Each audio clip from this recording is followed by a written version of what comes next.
Last time on Square Roots, Beth gets to experience the rise of the Black Eyed Peas for a second time, Paul sticks with the plan or chooses chaos, Charlie disintegrates Mr. Hatch, Liam gets holier than thou via bullets, and Dr. Amaral learns about the letter M.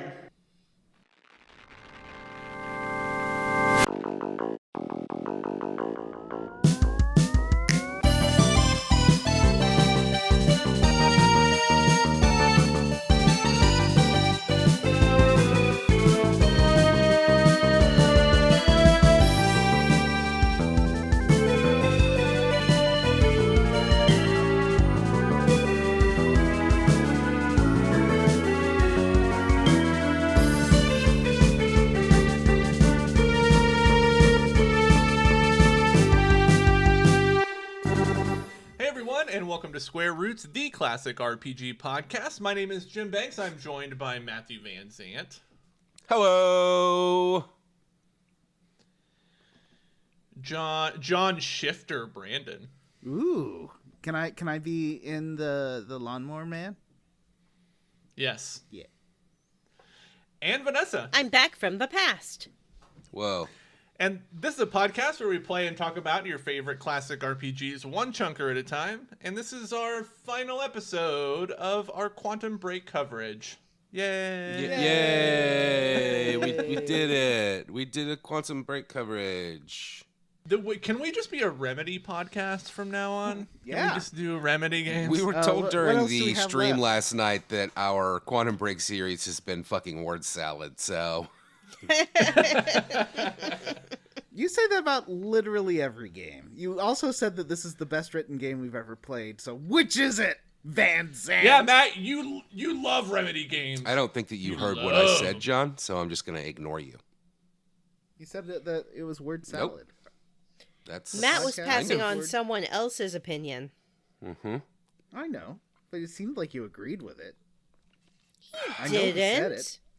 No. Also, my concern wasn't the plot of the game, it was our coverage of the game. Oh. But also, You're I didn't not agree one with of it one those- way or the other. I just passed it along. You're not on one of those Brandon? kids where you want us Yeah. to be a quality podcast again, are you? It's not Stop going to shooting the messenger, happen. John. It hasn't Yeah, happened in our, 7 years. It's not going to happen now. We squandered all our potential a long time ago. That's why we're rebooting as the Gamecast. That's right, ladies and gentlemen. Come listen to us do this exact same thing, but with a different name. I think we should rename it the DreamCast, and it will just be a fan casting podcast. We'll pick a piece That's of such a media and good we'll idea. fan cast it every week. Can I also play Such a Sega great Dreamcast idea. games? Yeah, can we do both? Yeah, we'll Dreamcast to Dreamcast games. So And much talk power about my stone. dreams. Ooh. And talk about Hang our on. dreams. No. No. And you don't know what you're going to get each week. It will either be us Dreamcasting a franchise, us playing a Dreamcast game, or us talking about our dreams. My intro explaining what the podcast is would take like 25 minutes. Also, they would be able to tell when it was us talking about our dreams episode because Matt wouldn't be on those. I think I'm going to listen to you people talk about your dreams for 2 hours. You're out of your You fucking love it when we minds. talk about our dreams. When you wake You're up the one in the who was morning, just telling us about a dream the other morning. That's like right. on Monday, you told us about your dream. I don't dream. I'm a robot sent from the future to kill you. you were just saying All right, that well- none of us were going to live past 90, so maybe you are. Once right. again, Vanessa has mixed up Jim and Matt. That's true. I said that. I wasn't going to correct her, but... all right. Who's got some hot gaming news for us to talk about this week? I got some. John does. Oh. Quality podcast. So this is kind of a combination level up and hot gaming news, but that's okay. We can do that some. Oh, I thought Matt disappeared in the island of the alive that he's living in. Yeah. So Sony has released their PlayStation 5 PSVR 2 PC adapter, which is a lot of letters, but bear with me here. It is the adapter to connect your Sony PlayStation, PS5, PlayStation VR 2 to your personal computer. That's what I'm saying. But they didn't make very many, and it sold out everywhere in the first day. I managed to get my hands on one. Well, technically no, but one is being shipped to me right now because I was lucky that GameStop still had a couple of them. But Let's be accurate. You managed to get your paws on one. oh, you're right. Woof woof. My paws. Yeah, Sony didn't make enough, which is not surprising because now when Whoa. a company makes a thing, they never make enough because it's so cool to have to buy stuff off of scalpers who bought like 100 of them. Do you think that's why they do it? Because they want to encourage the scalper market that they don't I make don't any know. money off of. Well, I guess like to make a demand, like so you feel like a false pressure, you know? I don't know. Exclusivity. I think Sony is bad at projecting inventory for new hardware releases Right. because they fucking do this every single Yes. time, and then after they're able to get more, they're always in stock. So I think maybe that's part of their strategy is like, we're not going to order above the minimum Right. for the first run, but then they always order a ton more when they find out like what demand actually is. Yeah, now you can get that PlayStation Portal in stores and stuff. Yeah, I saw it in Walmart. Yeah, I saw it in Walmart as well. I don't know what that is. Vanessa, tell me about. It's their remote play handheld thing. Yeah, it's the one that only does. It's a handheld PS5 that only does remote play from your PS5. So you have to have Yeah. a PS5 to use it. It doesn't do any streaming or anything. It is ridiculous. It looks. It's cool. dumb. Vanessa, Yeah, it does look cool. Tell me about how well reviewed the Borderlands movie is. Oh, okay. The last time I looked, it was sitting at a fat not 1%, not 2%, not 3%, but 100%? 4% approval. Oh, no, Well- wait, breaking news. Oh, this is huge. Borderlands the movie has a tomato meter ranking of 6%. Whoa, Whoa. you know, Whoa. it started the day at 0, so it's gone up infinity %. Yeah. Some notable reviews say that it is insult to even the most hardcore of gamers. That Well, you'll then I'm glad I'm glad it is what it is. Now I it's support not it. a movie for critics, nor is it suitable for consumption by gamers, film lovers, or 99% of carbon-based life forms, says the Rolling Stone. So Yeah. it's not good, is what they're saying.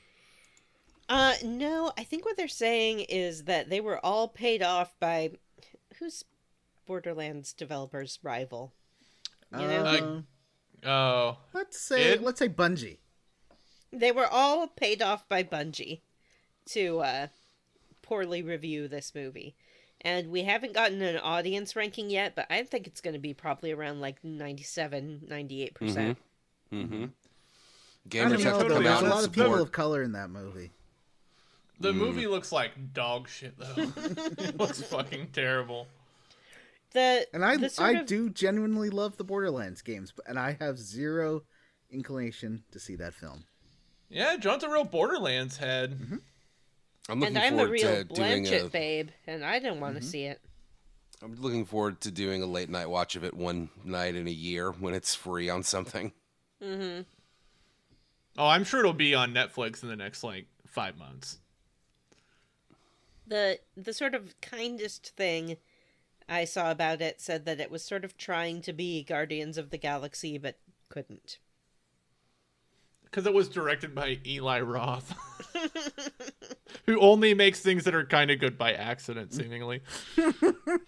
Wow. You know, I think I don't like Eli Roth movies. I liked the Thanksgiving one was fine. Every other one I think it's fucking trash. I thought Hostel had some really interesting moments, but The first Hostel had interesting themes to it, Yeah. but actually watching the movie is yeah, like being in Torture. the movie Hostel. Yeah. So, here's my other piece of hot gaming news. The last time we checked in with the world's hottest game, you may recall someone was accused of sliding a vibrating butt plug up themselves to help them cheat. That's right, we're back in the red-hot world of chess. Oh boy. What's vibrating this time? Mercury poisoning. Oh. That's right. 40-year-old chess champion Amina Abkarova. Apologies for my pronunciation of this Russian name. She has been detained and faces up to 3 years in prison for smearing mercury on her rival's chess pieces in an attempt to poison her. Whoa. That's some real, Said name of the rival. rose, kinda. It is. Yeah. Said rival was taken to the hospital, and the best part is the whole thing was caught on video. That's right, they have footage of her going over to the chessboard, smearing her mercury, and walking away. Friends, if you're gonna play chess, just chill out about it, probably. It's not a big deal. Calm down. It's like the world's most boring game. What are you so Wow, upset about? would you say that to the Olympians who are competing right now? 100%. Just chill out. It's fine. Just relax about it. There has certainly been, and I don't even want to touch on it, accusations of cheating, which are entirely unfounded in the Olympics, and people need to chill out about that. For sure. Who was accused of cheating? I don't want to say. It has to do with genetics, and it's stupid. Oh, is it the boxing controversy? Yeah. That's so dumb. That's it for my hot gaming news. I've got some hot gaming Anybody news. else? Oh, Matt does.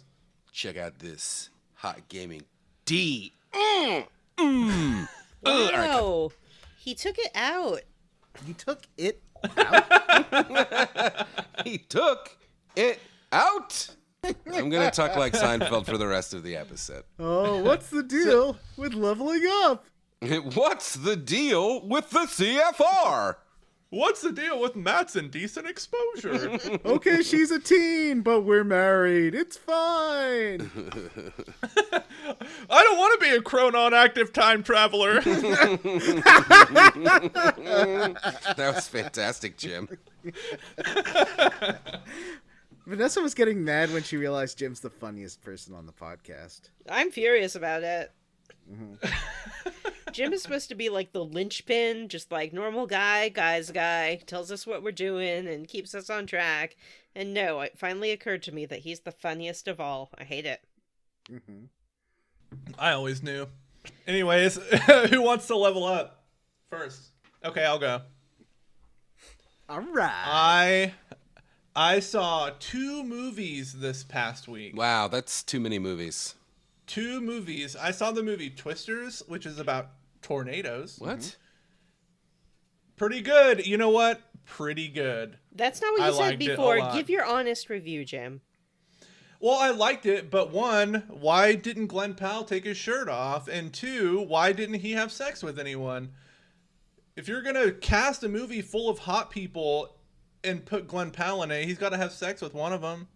Jim was really just there the for the rules of erotic movies. elements that he remembered from the original Twister that weren't there and didn't exist. Jim forgot I- that when I- the original Twister came out, he was 12, and every movie seems erotic when you're 12. Yeah, like, oh my God, Helen Hunt. This movie's got an S at the end? That S must stand for sex. But yeah, I liked it overall. It was fun. The effects were good. And it was just fun to watch. It had your classic bad guy. Get this, he's a nerd from MIT who doesn't understand tornadoes. He only understands numbers. What a dork. But tornadoes are made of numbers, Jim. No, they're made of instinct and power and fear. Oh, wow. Yeah. I also saw the movie Trap, the new M. Night Shyamalan joint. Oh, yeah. Thought it was pretty dumb. Oh, I've I was heard expecting it you would was have, great. come around to it by now. No, it was like it was well directed. I think the first probably like 60% of the movie is just so preposterous and nothing. I'm gonna take a page out of Matt's book. I know this is kind of par for the course for Shyamalan movies, but it was so poorly written and like Josh Hartnett was doing this like, oh golly gee dad thing for only like the first 30 minutes of the movie. And then M. Night Shyamalan showed up in a fucking extended cameo that made me super annoyed, and it's just kind of a chore. Yeah, It got that's not really an fun to extended watch cameo. toward When he inserts himself as a major character in every movie, that's not a cameo. That is Yeah. him casting Let me tell himself ya. because nobody else will. So, Josh Hartnett, you guys know the plot of the movie, right? Josh Hartnett is trying to get out of this concert, and there's like a police trap there. There's a part of the movie where someone tells Josh Hartnett, the only way you can get out of here is through backstage. And then Josh Hartnett hears that they're going to let one lucky audience member backstage to meet. And he's like, oh my God, I got to get backstage. 5 seconds later, he runs into M. Night Shyamalan, who is the one guy who can get him backstage. Whoa. It's like, come on, man. How So super dumb. Like, I'm going to just ask for a spoiler because the premise of the movie seems so absurd. How did the police know that this serial killer was going to be at the concert, but they apparently don't know who he is or what he looks like? Like, what's the deal? His wife, who has suspected him for a minute, left an anonymous tip with the police and planted evidence in some like building that he owns this is a nice tidbit. This building that he owns is totally devoid of furniture except for one chair and one table, because that's where he goes to think about murdering people. Step into my murder office. Yeah, this is my murder brainstorming room.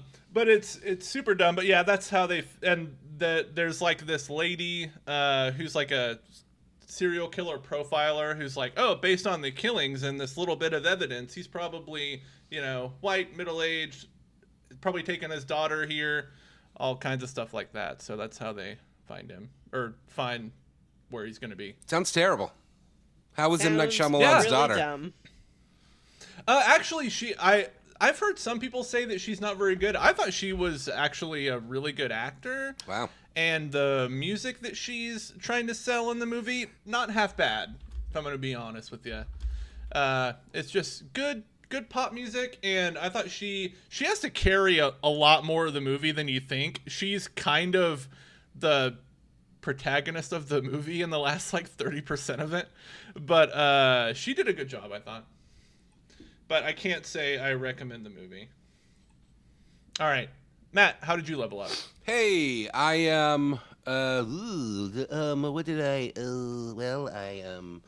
let's see. I was sick, and that was sucky.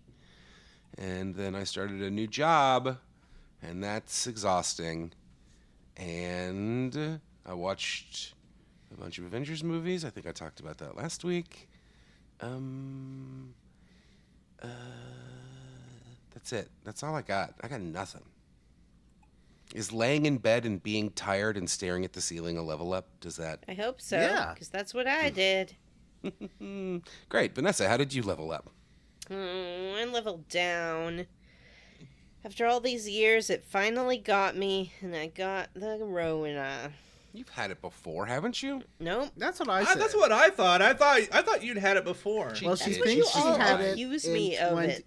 Okay, you said you probably had it in February 2020, and then there was the time last year that you got really sick, but you didn't test positive for it, but your tests were questionable. My tests weren't questionable. What are you talking about? Yeah. I got Oh, yeah. I got Didn't those. you have like a defective test? Or Yeah. something? No. I got these tests fresh from the grocery store. I was on vacation, or the pharmacy. Went to the pharmacy, got the tests, took the tests. I took like 3 of them, never tested positive, and then I flew home and still never tested positive after that. Oh yeah, wasn't that when you were in California? That's didn't right. Because I flew into that airport and did a goof about how I was standing in the place where you threw up. Yeah, but joke's on you. I didn't throw up in the airport. I threw up in the cell phone waiting parking lot. Oh, God. were you on? That's where I was. Oh no, I was in the shuttle. I was in Yeah. the shuttle waiting area. You were probably still pretty close, you know? Yeah, it was right across the street. If you caught a whiff of crab Benedict, that was me. Gross. The only place I've thrown up in public is outside of the Production Way SkyTrain station in Burnaby. Were you drunk? Yes. Now that you mention it, that might have been the first time I threw up in public. Whoa. But, I mean, maybe as a kid. But I don't know, Yeah. man. Anyway, COVID sucks. Would not recommend it.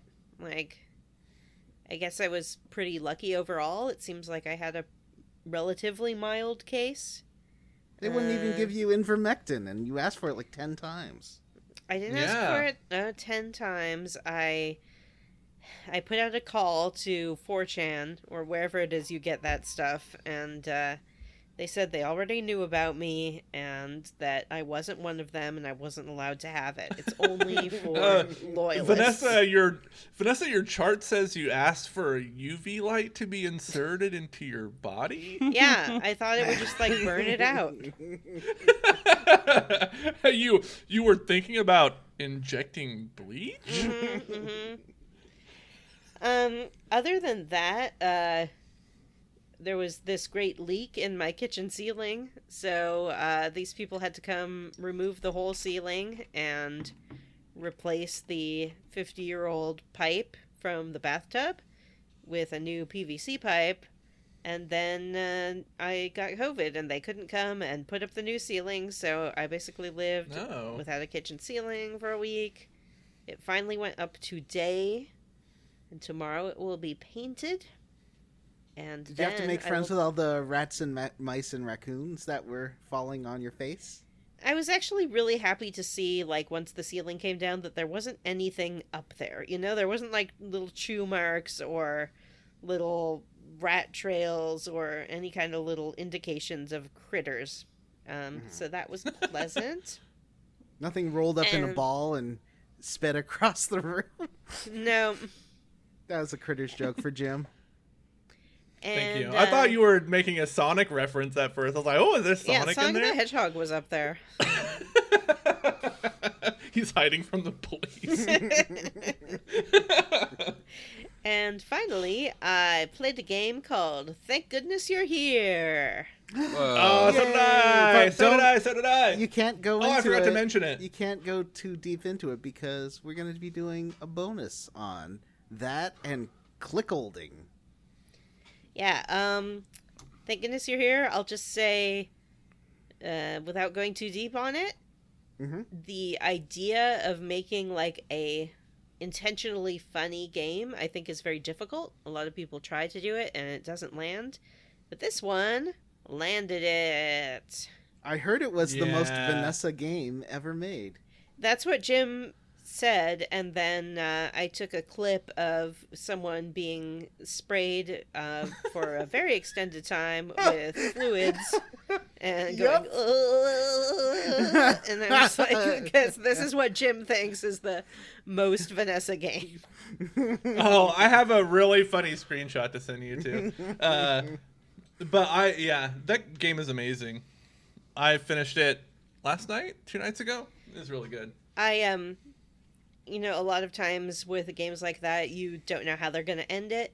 This one had a really unexpected and delightful end sequence that I absolutely adore. It really did. The animation style of the game, I don't know if you guys have ever watched this, but it looks like, to me, it looks like Regular Show was on Cartoon Network. Yeah. It looks like Regular Show, which I thought was really funny. And it has a lot of characters with weird head shapes like in Regular Show. So, I like that a lot. It's super funny. And it's set in a northern England town, which I think is why Jim initially thought it might be a Vanessa game.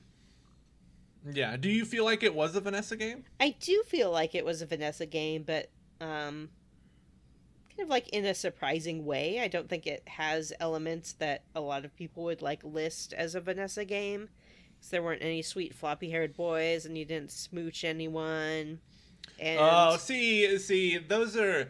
I didn't mean a Vanessa game aesthetically. I meant a Vanessa game spiritually.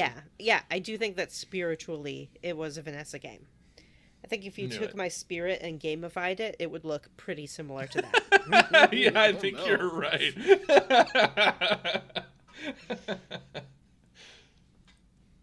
So, since we're transitioning into... Well, I guess Jim already went, so really, I should have gone first, and then... Well, Johnny, how did you level up? Me? Level up? Well, as you know, I'm working on editing my video. I'm almost an hour into the edit, so I'm over the hump, getting through it. Nice. I'm looking for a very specific clip to end one part of the video, and I swear there's a Homestar Runner video where he ends, one of his strong bad emails with just problematic. And I'm looking for that. I can't find it. But I did manage to put in S Club 7 a lot into this video, which I think is really special. And I went to a bear party. It was Pride here. It was Vancouver Pride this weekend. Whoa, how was Pride? Well, I didn't go to the parade, but the party was really fun. I was worried I would get COVID because there's lots of people, and it was an indoor warehouse party, and it was like 100 degrees in there. It was so hot. I did not like that. But there was a little patio you could go onto, but everyone was out there, so it was like squished people out there. I don't like being squished very much, but you know what? I met some people that I've been chatting with a long time, and my friends were there, and I had a good time. Good. Mm-hmm. Nice. Matt, how did you level up? I didn't. Oh. Hey, did you know that we have a new weekly stream? Is that how you leveled up? What? I already Matt leveled already up, went. Johnny. Oh, I wasn't listening. Yeah, I can tell. Hey, did you know we have a new weekly stream? Every That's week? right. Join your favorite Square Roots hosts, Johnny, Jim, and Matt, Oh, rude. as we play through classic RPGs or whatever tickles our fancy. You can join us right now. By right now, I mean this week on Wednesday at 8 p.m. Eastern, 7 p.m. Centrale-ish. Well, you can as watch we the old ones too, but we won't be able to respond to your questions in chat. As we stream Phantasy Star 1. Whoa. Phantasy Star 1, you say? The classic 8-bit RPG? Holy moly. And while Johnny already mentioned it, I'll go ahead and mention again. Check out Bears in Games Neo, Johnny's hot new channel where he's posting cool new videos about open worlds and sometimes just about like gay stuff in video games. That's it. Go check it out. They're great videos. You'll love them. You're going to love every single one and every single second of every single one. And make sure to give them a like, and make sure to go to the Square Roots Podcast YouTube page and give our hot streams a like. And thanks. Hot And streams. subscribe to both. Oh, yeah, or that too. That's a positive thing to do. Watch along, chit-chat with us, the hosts, live while we play video games and talk to you. So, how do you feel now? We're two chunkers in to Phantasy Star. How do you feel about the game so far? I think it's fun. I really like it. The dungeons are interesting. I can see how it could be fun to play. I have to admit they're a little less fun to watch because you are just walking through long tunnels. Yes. But overall, I like it a lot. I think the animations on the sprites are fantastic. The 8-bit Graphics look phenomenal, and it is a lot of fun, and I can't wait to see where this nonsense plot takes us. So far, we have met Princess Leia, Chewie, if Chewie were a cat, and Arnold Schwarzenegger. Oh, and on the last episode, we got the final character for the party, Noah. You know, like Noah's Ark, Noah. And Noah's all like, I'm gonna build a boat. Translation issues character. Those misspellings last night were cracking me up when we were doing the voices of the characters, and they were a lot of the words were spelled wrong. Yeah, I think one of them instead of however, it was however. There's one where they added like it was like insistence, like they added ISIS. It was insistent. Yeah, and what was the other? There's they misspelled in prison M prison as in prison. That was good. Oh yeah. There's some cool robots. There are some cool robots. There's some cool monsters. I like that you can chat with them. Mm-hmm. Even the spiders. I chatted with every spider. Yeah, even the spooky spiders. All right, well, I think it's time for our final Quantum Break quest log. All right, let's dive into it. Let's crash through this quest log like a train crashes through Monarch HQ. Man, that would have been so cool if not for all the fucking frame drops. I didn't get... Okay, this is really weird. I've been playing on Series X.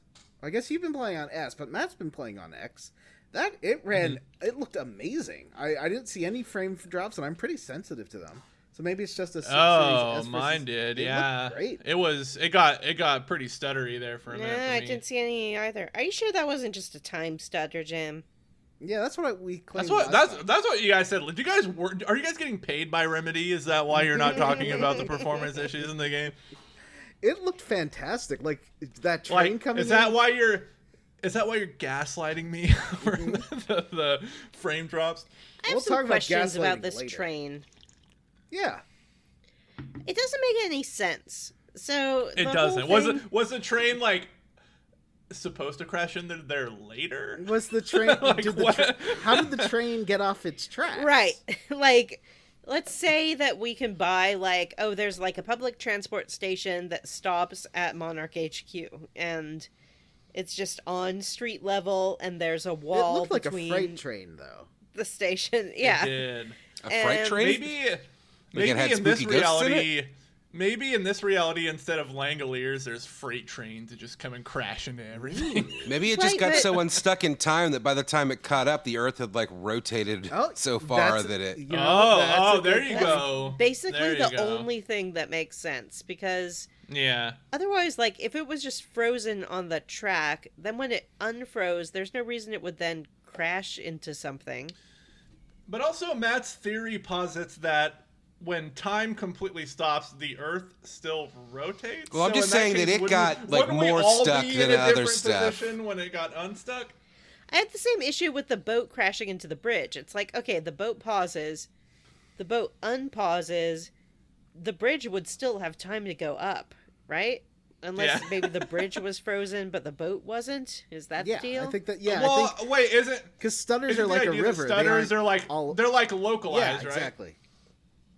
But even if that were the case, then once the boat enters into the thing, it would stop too, not just keep crashing through the bridge. Well, it kind of stopped.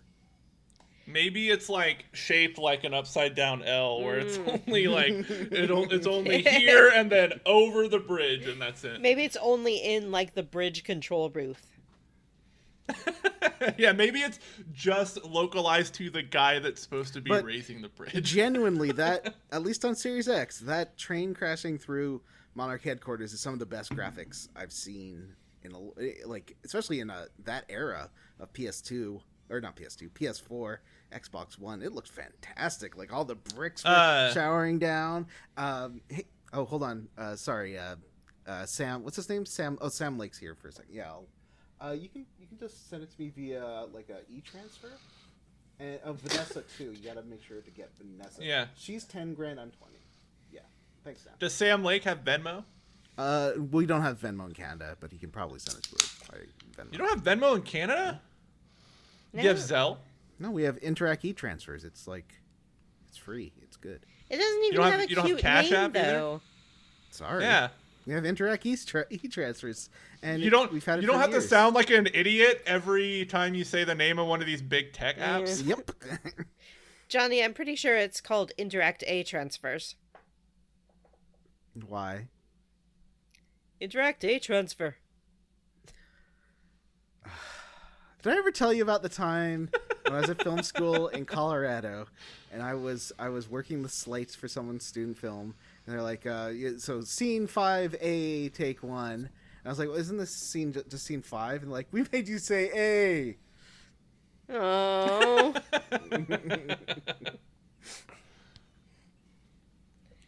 And then they were like, blame Canada! Blame Yeah, Canada! you know, you're joking, but you're also correct. All right. So, the train takes a shortcut through the building, and it's super cool, except for Jim, where it looked like trash. I'm not saying it looked like trash. I'm saying like it wasn't as seamless as they probably wanted it to be for me, but it still looked really good. The whole reason that JJ is here is to get the CFR, which he's learned is the same as the countermeasure. It's okay if you think he'd be okay with me calling him JJ? Oh, yeah. Yeah, I was like, did you like? Are you guys cousins or? Well, I think we're friends at this point, you know. Yeah. Spent a lot of time together. Yeah, exactly. So this Monarch headquarters is mostly full of lots of gunfights. There's usually like one Juggernaut and a bunch of Time Boys. But at this point, I could just run around and B-button all the Time Boys, and that's pretty good. Oh yeah. I The do like Juggernauts- B-Button and the Time Boys. The Juggernauts are kind of, sometimes, if they have the Chronon device, it's fine. Because you just get behind them and shoot their Chronon with a shotgun. The shotgun's the best weapon in this game. So I didn't really Definitely. use the shotgun, but the other guns sucked, so you're probably right. I never used a shotgun. I always rotated between either the assault rifle or the advanced SMG, but I always had the sniper rifle thing. I loved the That shotgun. gun ruled. Oh, really? Yeah, you can just shotgun those Juggernauts a few times and you're done. Yeah, blip blap. I like how in the areas where you're fighting and there's a stutter, so sometimes like half the enemies are kind of frozen and then the other half are time dudes that zip around. Did you know that if you shoot the Chronon devices on the time guys, if they're in a stutter, they'll freeze? Oh, I didn't. Yes, I did know that, actually, yeah. That's super cool. Yeah, I really like that. So, Charlie, at least, okay, so this might be different for Matt, and Matt, I want you to tell me who helped you open the doors, because in my version it was Charlie, but in your version, Charlie got shot by Mr. Yeah, Hatch. it's Is Fiona. it Liam? Oh, it's Fiona. Oh. Is Liam dead in yours, Matt? Did I have to fight Liam? I kind of can't remember. Did he I help feel like you? I had you to have to fight fight Liam. him? Did someone had to help you with all, like, Yeah, the I had to Chronon fight Liam. device? I killed Oh, Liam. okay. Oh, wow. Oh, okay. You killed him. Wow. Yeah, Huh. fuck that guy. Oh, He was a that's stormtrooper all fight along. I didn't get.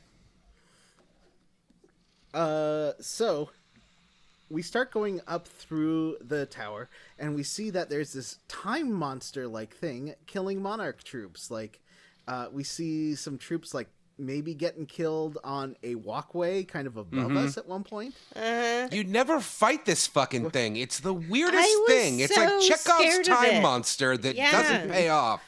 Yeah, I I was like, kept reading uh-oh. all these journal entries, and they're like, "Oh, these things you have to kill them over and over again, and they hate movement, so like don't move around them." I was like, "This is gonna be awesome. I'm gonna like stand still, and it won't be able to see me, and then I shoot it, and then stand still again.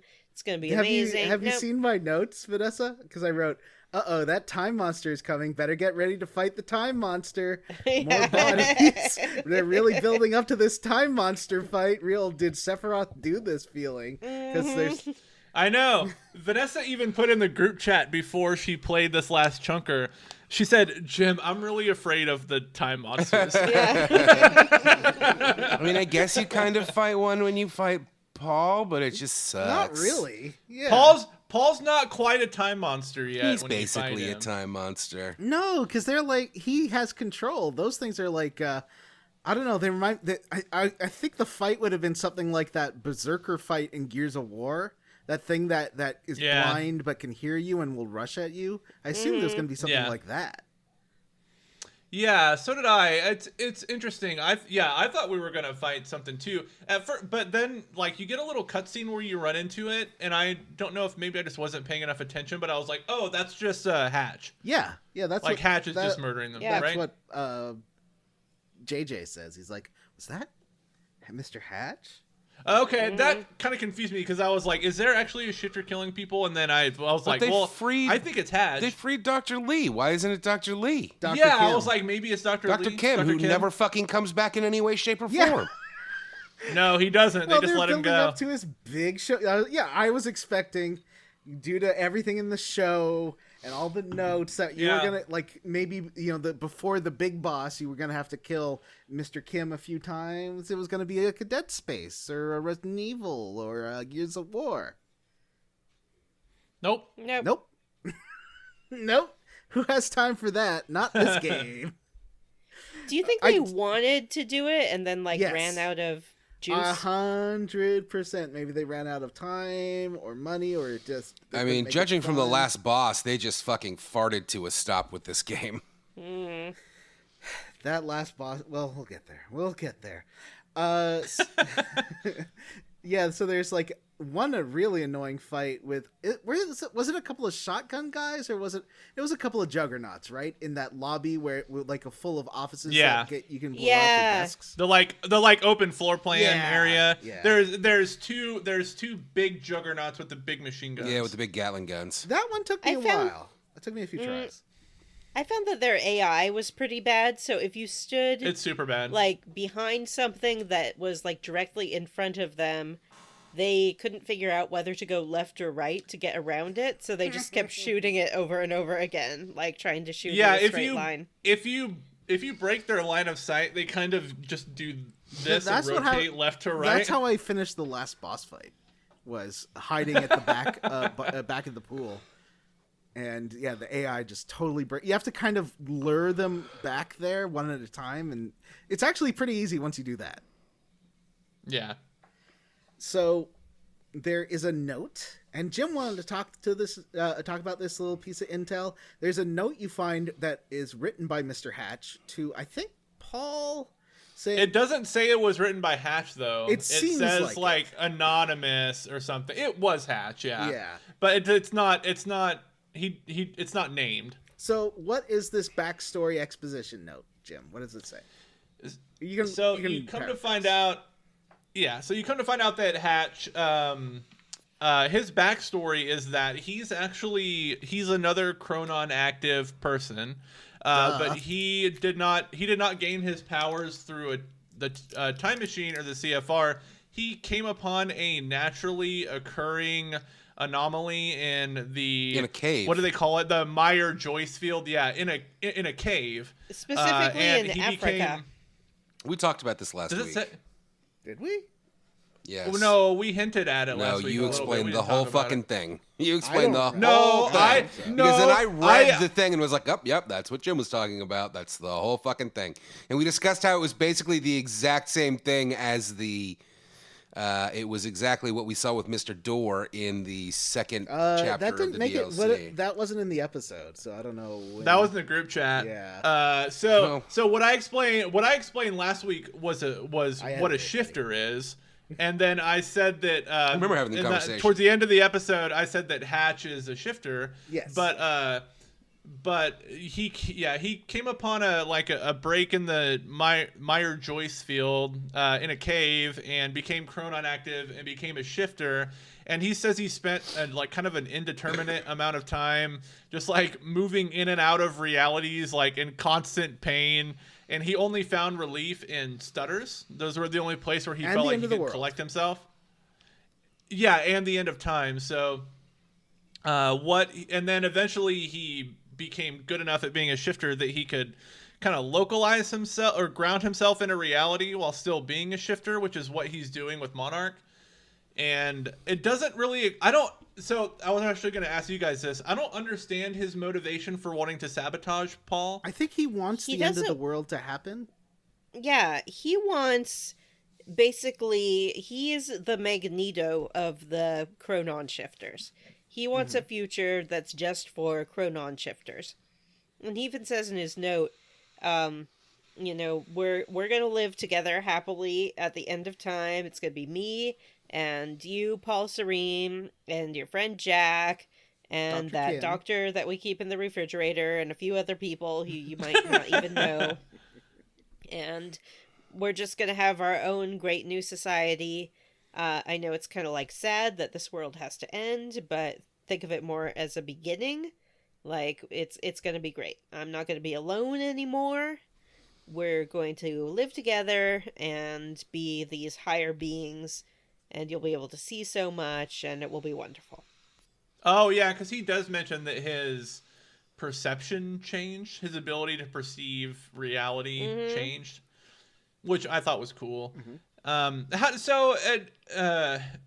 This is essentially the exact backstory that was given to Mr. Door in the Alan Wake 2 DLC, the Night Springs DLC. Well, and he ends that letter by saying that he is calling himself Hatch because it's like a small escape. Yeah. He's like, I'm not a gate. He's like, I'm not a, because he talks about introducing the new reality or whatever, and he's like, don't think of me as a door or gate or something. And he's like, but I'm a hatch, is what he says. And which I thought was great. Warlin and Martin, like if you turn the W Yes. into an M and the L into a T, you can almost make it work. So it does. And like that Night Springs DLC episode is a big kind of homage to Quantum Break, essentially. But what's the big question I have, and I don't think there's anything substantial to it, that's my guess, but how does this affect the lore for Mr. Door and Alan Wake 2? It doesn't. Because I thought they explained his backstory, like he was Saga's dad until he got struck by lightning and disappeared. Wait, that's really? what they say about him, right? What? Yeah. What?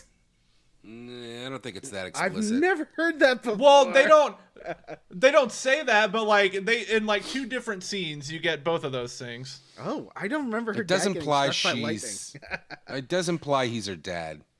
Oh, I mean, wow. I think that That's you really have cool. to take. I think you have to take into consideration that Remedy realizes they're never getting this property back, and so are doing a different version of it. Yeah. Like Yeah, I it think almost you're feels right. like this is like a Michael Crichton thriller, and the Alan Wake stuff is Stephen King homage. To me, it's kind of like the Marvel multiverse, and like if Fox was still its own company, trying to like indirectly include Fox in the Marvel multiverse. Yeah. It's kind of like that, where you can like tip your hat at the other franchise, but you can't speak to it explicitly, kind of thing. Yeah. Well, I But liked yeah, I this thought this was really backstory. neat. Yeah, because he's Yeah, not it's super cool. necessarily a bad guy, you know? Like, assuming assuming that the end of time is inevitable, as everyone keeps saying, then it seems like Hatch's goal is just to kind of like support his fellow shifters because he knows that that's who he's going to be spending eternity with. But I thought if they were I love that Remedy does this stuff in their games. Like they put little things in that tease like bigger mysteries. And that's one of the reasons why I love Remedy games so much. They just have so much fun with their writing and what they like hint at stuff but don't explain it. You kind of get that feeling of watching Lost or something. It's cool. I like it. It's a very kind of Lovecraft Sorry, John, I thing interrupted too, you. and you love Lovecraft. Of just Yeah, like, it is. Yeah, it's it's some unknowable mystery. Yeah, giving you just enough to be like, oh, this could actually be super cool or really bad. Pretty neat. So now we get to explore Paul's office, but as Jack now. Whoa, it's the same office. We can finally read what's on all those whiteboards. Oh yeah, it's just his plan, his time plan. Yeah. But also in here you find the most important document in the game. Paul's dream journal. I wish I would have read this more thoroughly. Can you please explain what it says? So, Paul's dream journals have been talking about different dreams that he has been having. And at first you're like, oh yeah, he's having dreams. Cool. But here's my belief. I think that Paul, because he is sort of in the process of becoming a shifter, is starting to have the change in perception that Hatch has, where he can, we know he can see different outcomes. So I think that he is becoming a little bit unstuck in time, and his dreams are more visions of things that are going to happen. I think he's becoming a little bit country, and Jack is becoming a little bit rock and roll. Yeah, but I think that they can still get together. And in fact, that's what good. Paul's dream journal says. It's like explicitly Paul takes says 2 that steps forward, he and Hatch realizes takes 2 like he's steps watching back. Jack, and They come Jack together kills because him, opposites and he attract. realizes he's become the thing that he was most afraid of. But then later, he Jim, and you'll Jack like that look later. at each other, and they have put aside all of their misunderstandings, and there's no more gulf between them, and they're reunited in friendship. And I think that he's seeing what's going to happen in the future after the end of this game. That kind of makes sense because I feel like they do set, besides the bullshit ending that we'll get to, the bullshit final ending, but I feel like they're kind of setting Hatch up to be a villain, and I think Paul's morality is kind of ambiguous, so it makes sense for that, like if there was a sequel, for them to like become comrades or whatever, and then they're fighting Hatch. That makes sense to me. Well, especially as they...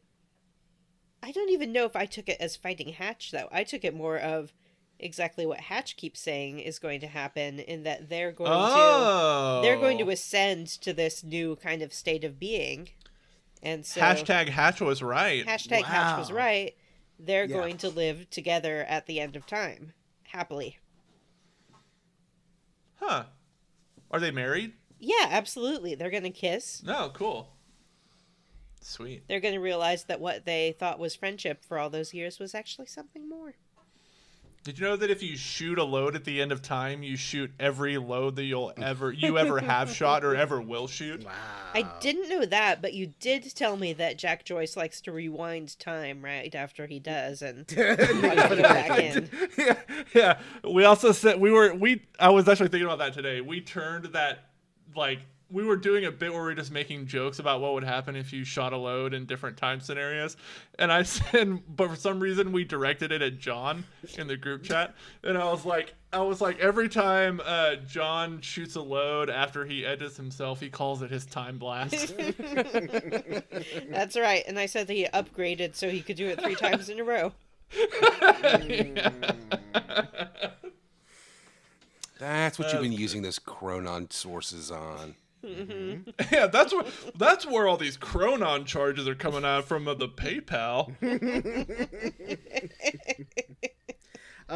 This time you get to explore Paul's office, but this time from Jack's perspective. He's got stuff to say on like Paul's timeline, and Paul obviously like losing it.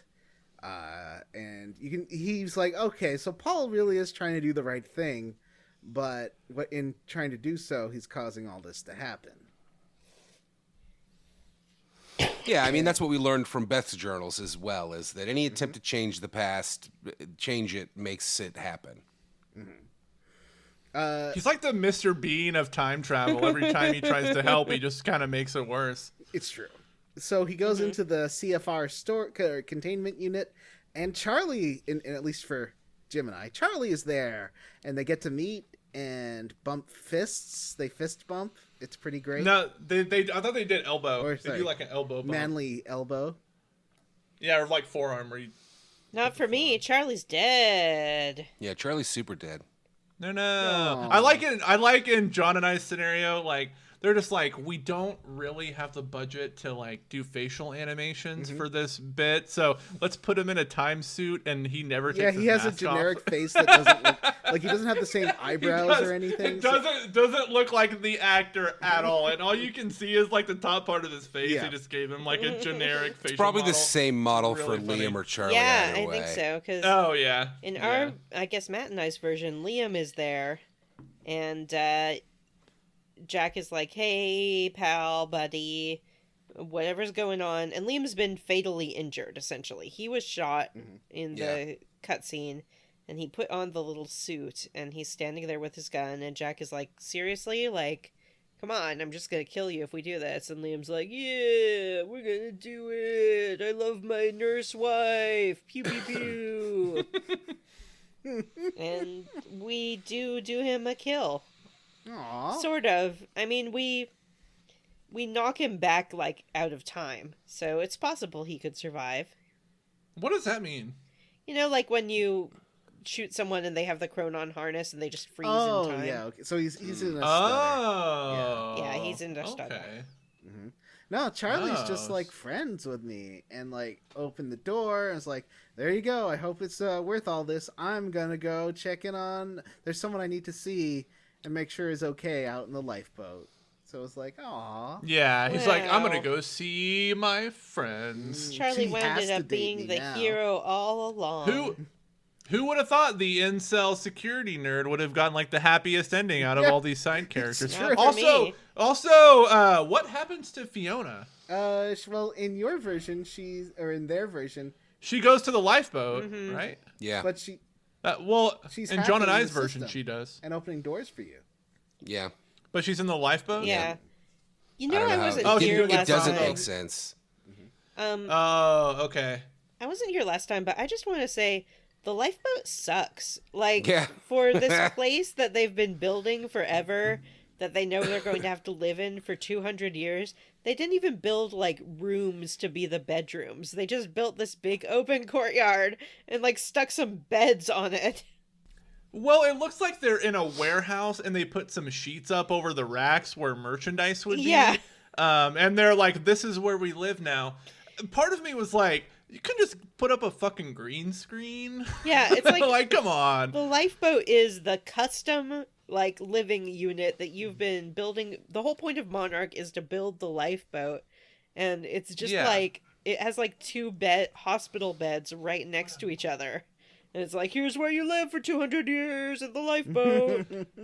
Yeah, you need to come up with some fucking equation to save humanity. Do it in this open floor plan old warehouse. Yeah, like, I guess maybe the lifeboat has to be a certain size, but you could build like a capsule bed, like in Japan, you know, like something. It would have been great if they had Murphy beds. That would They have been just kind of pulled them out the adorable. wall. or like the ones that I remember when I used to rent one room, so I had my bed above where we recorded. Oh, Like yeah, that. yeah. Oh, I do remember that. That was back in the day. Yeah. Johnny's come so far since then, and I've true. just stayed still. We've all come so far. Me. Look at us. Yeah, now his bed's next to his toilet. How dare you?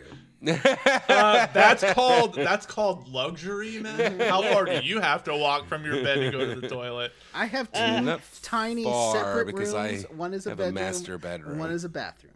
Thank you.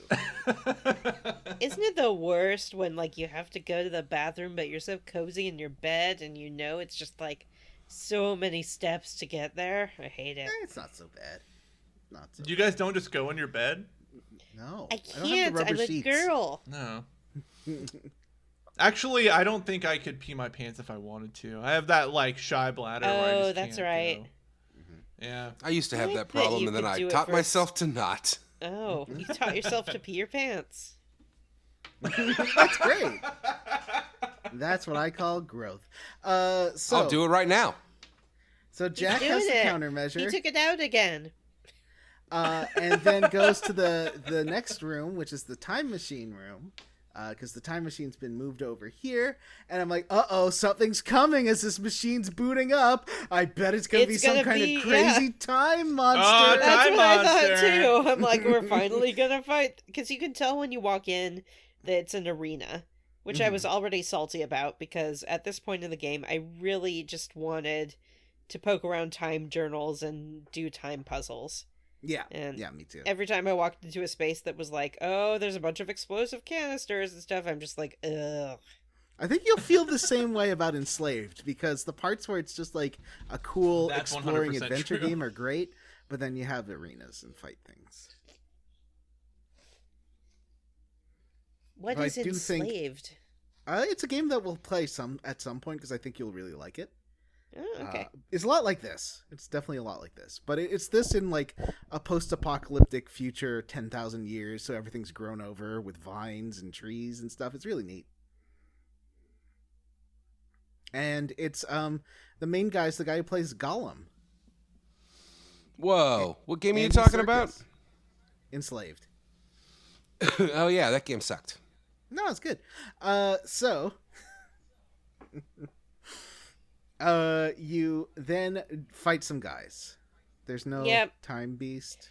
No, it's it's just- just some guys again. Just some guys. I think you get a little. So you decide to go into the time machine. You're gonna go right before your brother gets killed. You're gonna try and stop your brother from running away from the machine. And This game you is and very your much brother- about how Jack Joyce can't learn a fucking lesson. It's Yeah. insane.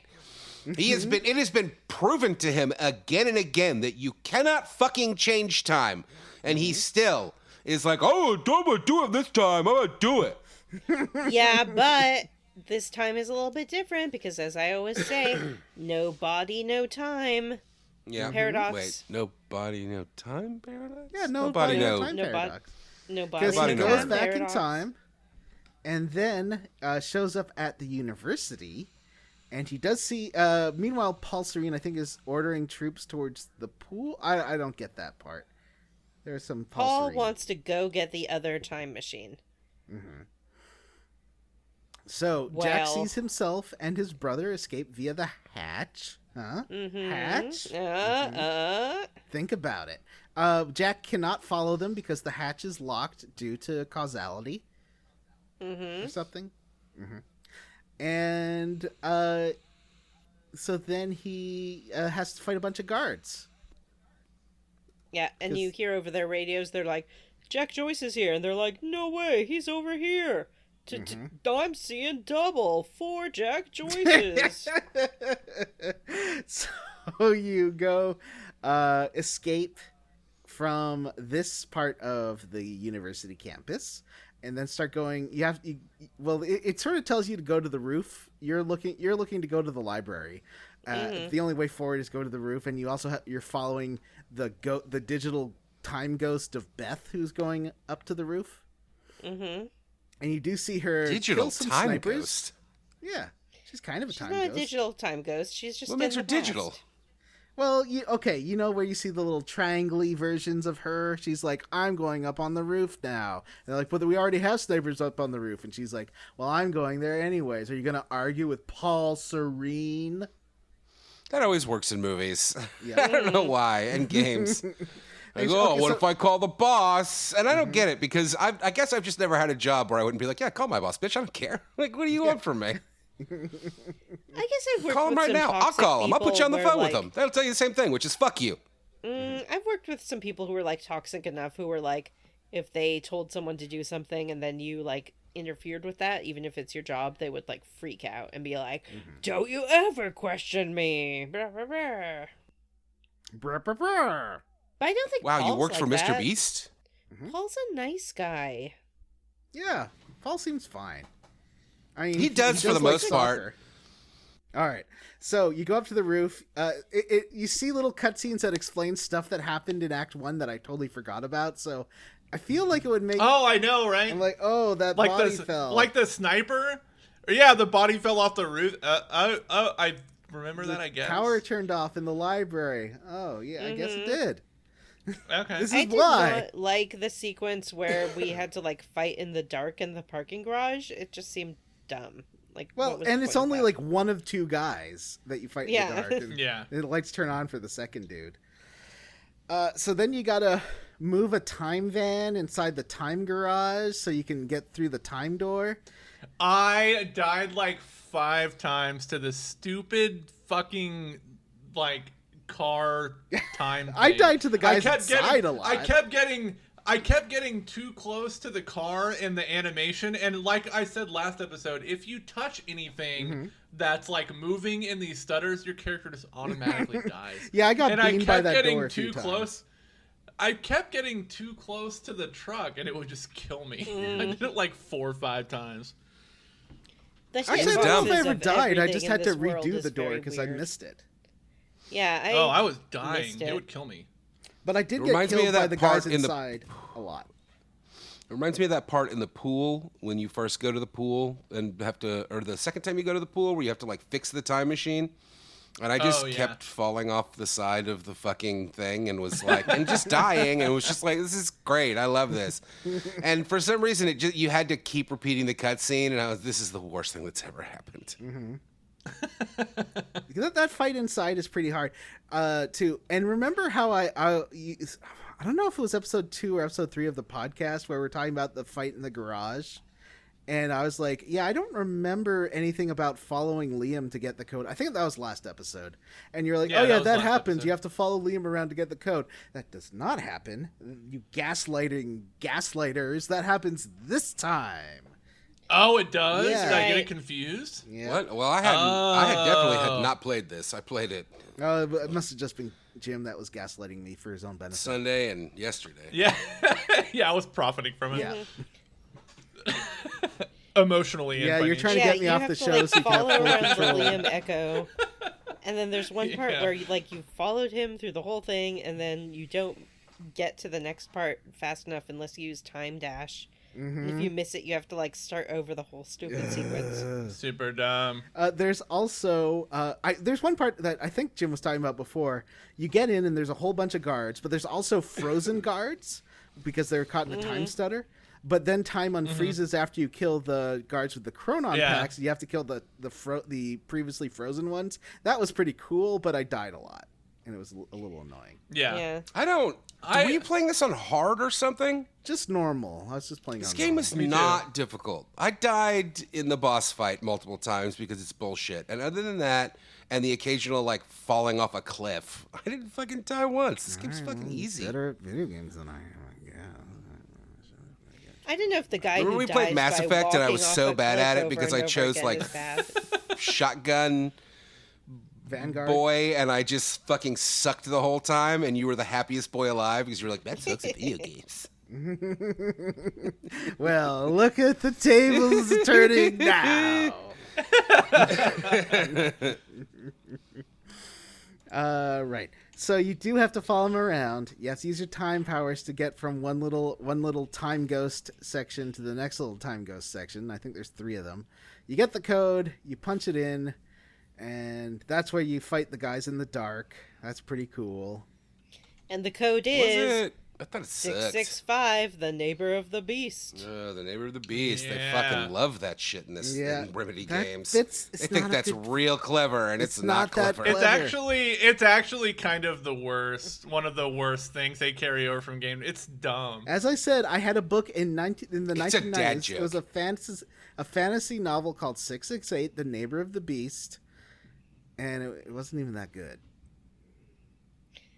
Do you all ever think about how, in video games, there's always some clue to someone's password in their office or something like that? And I just don't do that.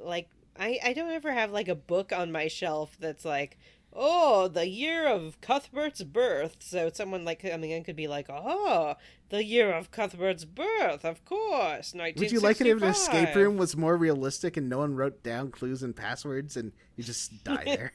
Yeah.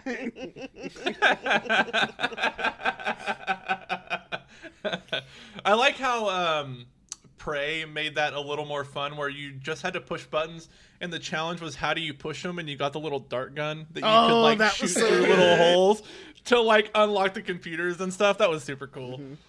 In reality, it's even more simple than that, Vanessa, because everybody just uses combinations of their kids' names or parents' names or Yeah. I don't. Yeah. I suggest it would a be strong great if password. it would be great if like One to number, figure out a one password, hashtag or something. That's it. You had to do like social engineering on people. You had to like prank call them and be like, oh, your bank got hacked.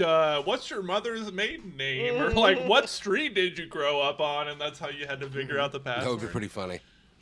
I'd like How to many have, like, passwords do you think, as a percentage, have an exclamation point as that one special character you have to use? Oh, Because I bet it's I bet at least 99%. 100%. Yeah. Oh, sometimes I do a hashtag.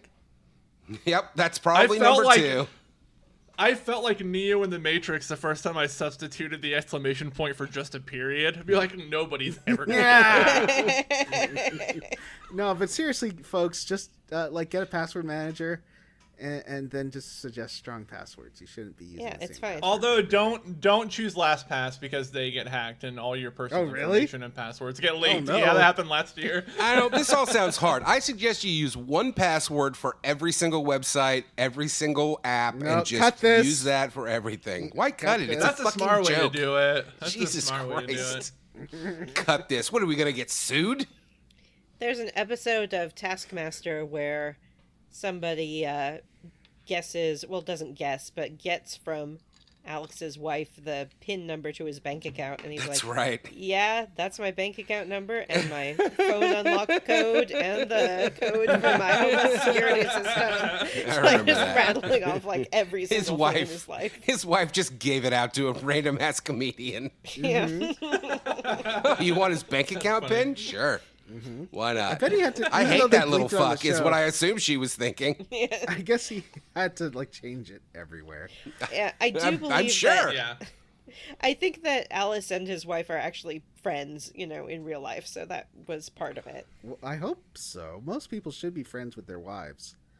Or No, partners. Alice and the Alice wife. Horn. That's what he's talking about. All right. Do you guys know your friends' bank account numbers or No. Fuck PIN no. codes? Well, I know the last guy I dated, I knew his PIN code because he'd always be lazy and make me like get out of the car to do it. Sounds like a real fucking idiot. A How couple dare of you. times I've been Sorry, shopping Julio. with friends and they're like, "Oh, can you just get it? My PIN is this, whatever." I don't do that. In fact, I make a point to not. I don't even. My kids don't have it. I don't give that fucking thing out to anybody. And it's not a good because I don't idea. trust those people. It's because I don't trust their ability to keep a secret. Right. Yeah. Yeah, I've only given mine to Amanda and Jay, and with Jay it was more just a convenience thing. It's like she wanted to buy something. It's like I don't want to type in the numbers. Here's my debit card, You know my why? PIN numbers. You know why? like This that. is before tap, and it's because we were always at drive-throughs, and my ex would give me his card and be like, tell me the PIN so I could just punch it in and get him, fries and 2 chickens or whatever. Guys, I was such a healthy boy this week. I had Tropical Smoothie Cafe for basically every meal. Oh, that sounds delicious. Hey, I like that a place. fucking chicken wrap without a bunch of rice and shit in it was a pretty good decision. Rice is fine. There's nothing wrong with rice. Rice, any carbs knock me out, man. Carbs knock me I like a wrap is still got a wrap, but that's like just enough carbs where it's not bad, but like more than that, and I'm fucking coma bound. I can't take a had, nap at work because I'm in the office. I had a vegetarian burrito with refried beans and chili oil last night. My tummy was so mad at me. I had to poop in the office for the first time today. You can bet that I was messaging Paul on Teams, like, guess what I'm doing? Gonna go christen this bathroom. Did you sing him the little song? Boss makes $1, I make a dime. That's why poop on company time. I'll remember that tomorrow. So you save your brother. They're about to detonate the building and drop a building on him, but you didn't see a body. And as Vanessa always says, if you don't see No a body, body, no time crime. you can't get haughty Yeah, about killing someone. yeah.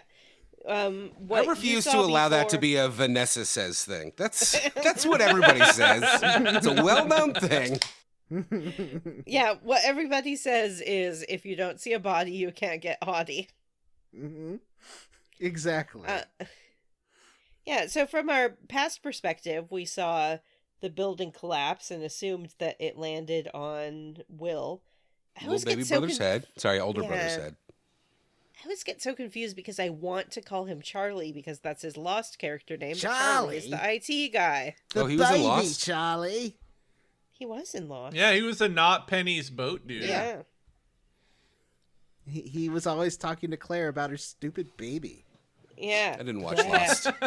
Claire, I was want to raise anti-Lost. your Like, I was stupid on the baby with fuck you. Lost train. Everybody was so obsessed with Lost that I kind of had one of those, you know what, like, that- pushback if things you're where I was looking like, for a show I to don't think watch- so. People if like you're looking this. for a People are dumb. If you're looking for a show to watch the first time through, it's pretty fun, I would say. I'd say the last season kind of pulled it down for me. The last season was so bad. I didn't mind the last but I season. liked the show. Yeah, it was liked- okay. 50%. I of thought the show. last season was. I think Yeah. the last season was so unnecessary. Like, I didn't need the show to explain all that The stuff. last What do you season think was like the better when last it episode didn't. of The Stand. Yeah. What do you think the Lost people had for breakfast? That's a great question. They actually had Yeah. that Dharma cereal that was dropped by. the Yeah. Wolf. Oh, Dharma but and that's Greg? only after season They- 2. well- Because they only found That's the right. hatch in season 1. Yeah. Oh, the hatch. Damon. I think Damon Lindelof now probably just eats cash for breakfast. Yeah. He's probably so rich. Was Dharma and Greg the I love genie of our generation, except instead of a genie, the girl was a fucking new age crystal dork? Yes. Yes. Remember when Teller and What are we Penn and even Teller talking played about? A cat? Dharma and Oh, Greg, Dharma and obviously.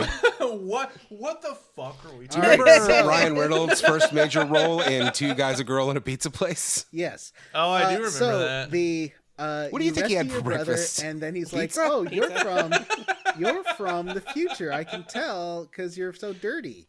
And you're like, "Yep, I'm from the future." Well, and And also he he's- has like serious time powers. Like he sees Yeah, him like rushing through time and stopping falling buildings and Yeah. And then he's like, "So, okay, let's we need to. I guess we need to take." He's and you're like, "Here's the countermeasure." He's like, "Well, we need to go to a time machine to use the countermeasure." And Jack's like, "All You're right, like, well- why can't I use it right now? And he's like, because, idiot, haven't you learned you can't change the past? So you've already seen the future and you know what happens there, so you can't change anything before Oh, that's right. Yeah, we need to the go future. to the current moment of his existence." So But I like that I like that the game follows its own time travel rules. Like, it's like, you can't do this, you can't do that, you can't go back in time past this point. I'll be honest with Future's you. X. With Jack being so fucking obtuse about fixing time by changing the past, I legitimately believed that he was just going to do it and that was going to be the game. Like he was just going to, like his force of fucking will or something was going to be so strong that he just changed time when nobody else could. That is what I was He anticipating. d- that is what happened. No, it's not what happens. unless Jim knows something outside of the text that we're given in the game, that's not what Jim happened. doesn't No, know. I probably just misunderstood the So ending. one thing I like is there is a Well, no, like, the end of the game is definitely him saying, "I'm gonna continue to Yes, do the for wrong sure. thing." yeah. Yeah. That was definitely. We'll get there, but No, I mean, but like we're Paul and Hatch are operating under the assumption that the end of time is inevitable. Well, yeah, Yes. but they're just wrong. But No, but they're you not. avoid They're it. Yeah, right. you avoid it. No, they're You not. don't. They're wrong. They're wrong You because they wa- think that no. it can't be How- changed. But you get to the. Oh wait. All right, we'll get there. Yeah, we'll get there. No, you're So- right. We'll get there. No, you're Yeah. right. I see what you're saying. Yeah. Sorry. I mean, yeah. I Yeah. say the Yeah. game never Okay. I'm disproves wrong. Paul. Yeah. That is Paul Serene, not Paul your boss. But it also disproves Hashtag Paul fucking is right. Will. Paul Serene's only mistake was thinking that this fracture is what caused the end of time. Right. That's my hot take. Yeah. So, there's a fun moment where you see these two guards, and Will is like, "Hey, wait a moment, just let them pass by." And you do. If you do, Can you then shoot he's them? like- I wondered. Yeah, you can. I think you can, because I think you just get a little different comment, because he's like, "Oh, wow, you actually listened to me." And Jack's like, "Well, you were right about everything else, so I've learned I need to start taking your directions." Yeah, Yeah, and I he's mean, you like- would think that from the beginning of the game, Jack being like, huh, fuck you, dude, I'm listening to Paul, he's super cool. And then him seeing that Paul's a fucking psychopath, maybe now he's come around the bend on that and like, okay, my brother knows what's going on. But his brother doesn't know what's going on because he made a mistake too. He refused to get the whole information from Beth. Why would true. that have changed things? Because he didn't learn from Beth that she had been further into the future than Jack had. So he thinks that the most future point is wherever Jack, Where Jack came comes from. from. But that's not true. Because Paul and... Beth and Paul went further into the future. And if nothing in the future can be changed, then he would know the end of time happened. But it's not nothing in the future Jack can be does- changed. It's that Jack nothing in the tells him past that, can be though. changed. So that Before- means that maybe the future that Beth and Paul saw was not, was just a potential future. It actually might be consistent with its own logic. But that's Yeah, because their there were potential futures, right? Either thing could I guess happen that's at true. certain junction. Ooh, I guess the game does get into like the mini worlds theory. Yeah. Like that's one thing I didn't explain last week. They call the shifters waveform beings. Waveform is a state of matter interacting with each other that's like consistent with the mini worlds thing. Because like I'm not gonna get into it, but it does make sense. So, you decide. So you steal a cab, which is why there was a cab at the old pool. When you get there, that I remembered at least. I was like, oh, okay, I know what that. Okay, is about. so I have another question. What happened to Amy and Nick? Yeah, they just kind of fade. Yeah. Oh yeah, they just kind of leave. So we talked about Paul going to the end of time, right?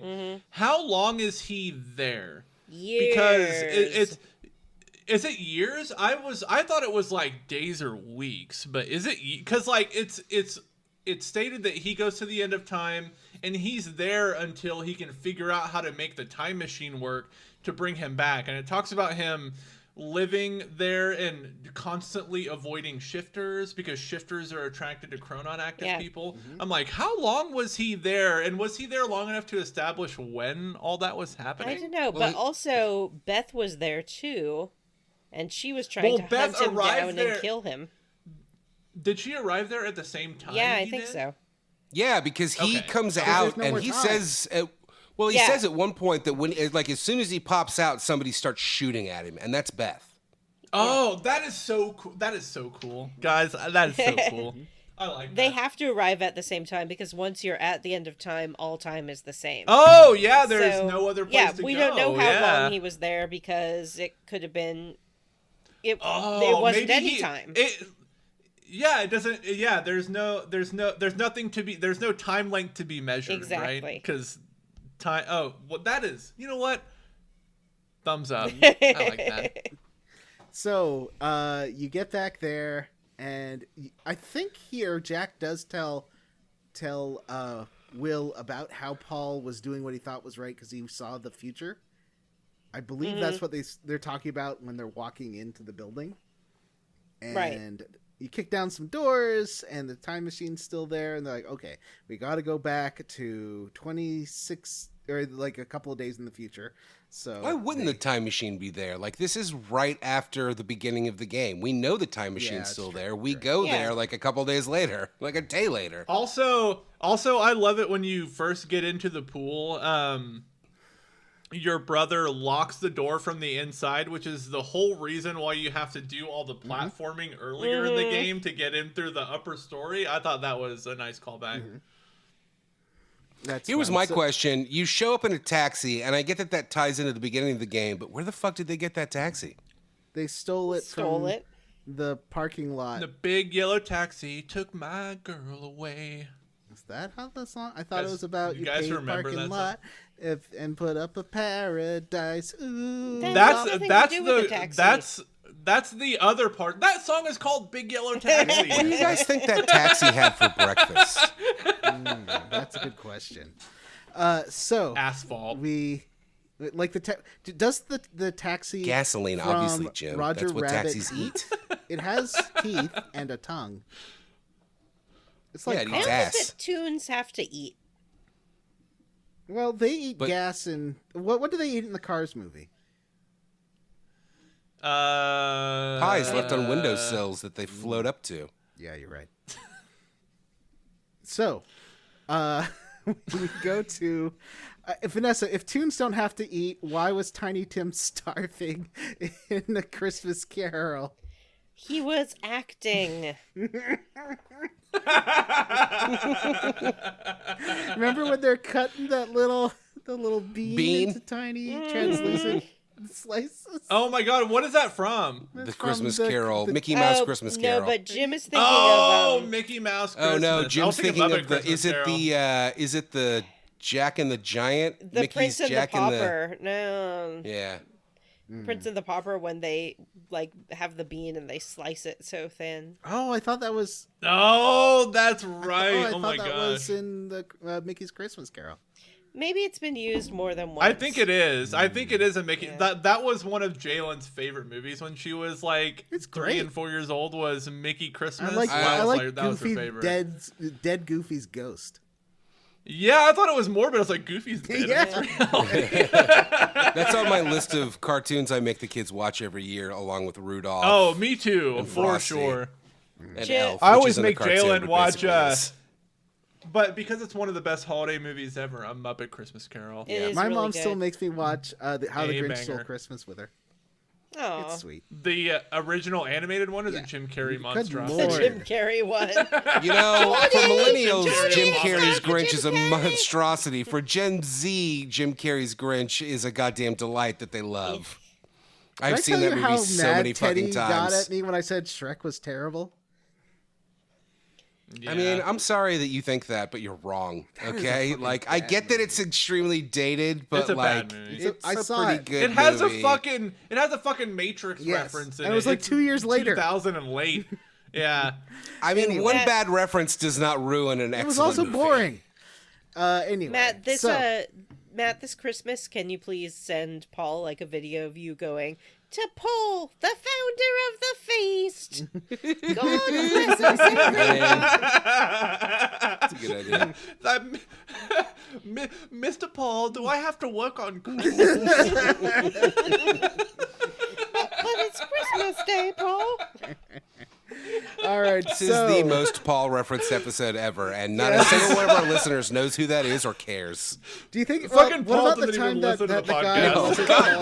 no. I actively tell my friends and family not to listen to this show. We're What idiots. about the time that the guy who wasn't Paul showed up and we talked about that on the show for like half an hour? Not Paul. I love not Paul. Not Oh, Paul. It's the man. best thing that's ever happened to us online. Yeah. Yes. He's like, I'm Paul. You decide to go back in time. I like that Will is like, hey, oh, that's what this is like inside. Because he's never been back in time. Mm-hmm. Oh, right, yeah. The time tunnel is kind of freaky. I like that he's like, the first time I tried it, a guy jumped out and tried to kill me. Yeah, exactly. I like that he never had the chance to test it because as soon as he turned it on, people popped out of it and were shooting at him. I like how he says a guy, even though he definitely knows Paul. Because Well, I Paul think he was is being, Jack's like, best friend. He's being flip. That's not his He's being Paul. glib. Okay. Oh, yeah. He's having a zany fun. Is Do you is grok he, that and like, other things Gen Xers say?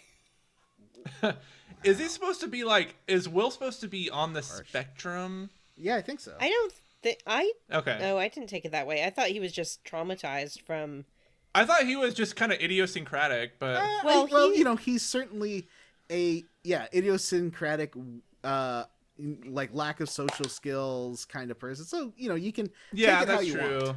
You I don't thought see it was his because diagnosis. he's been living for years with this knowledge that time is going to end. Because Beth tells But him. I think even before that, he was awkward.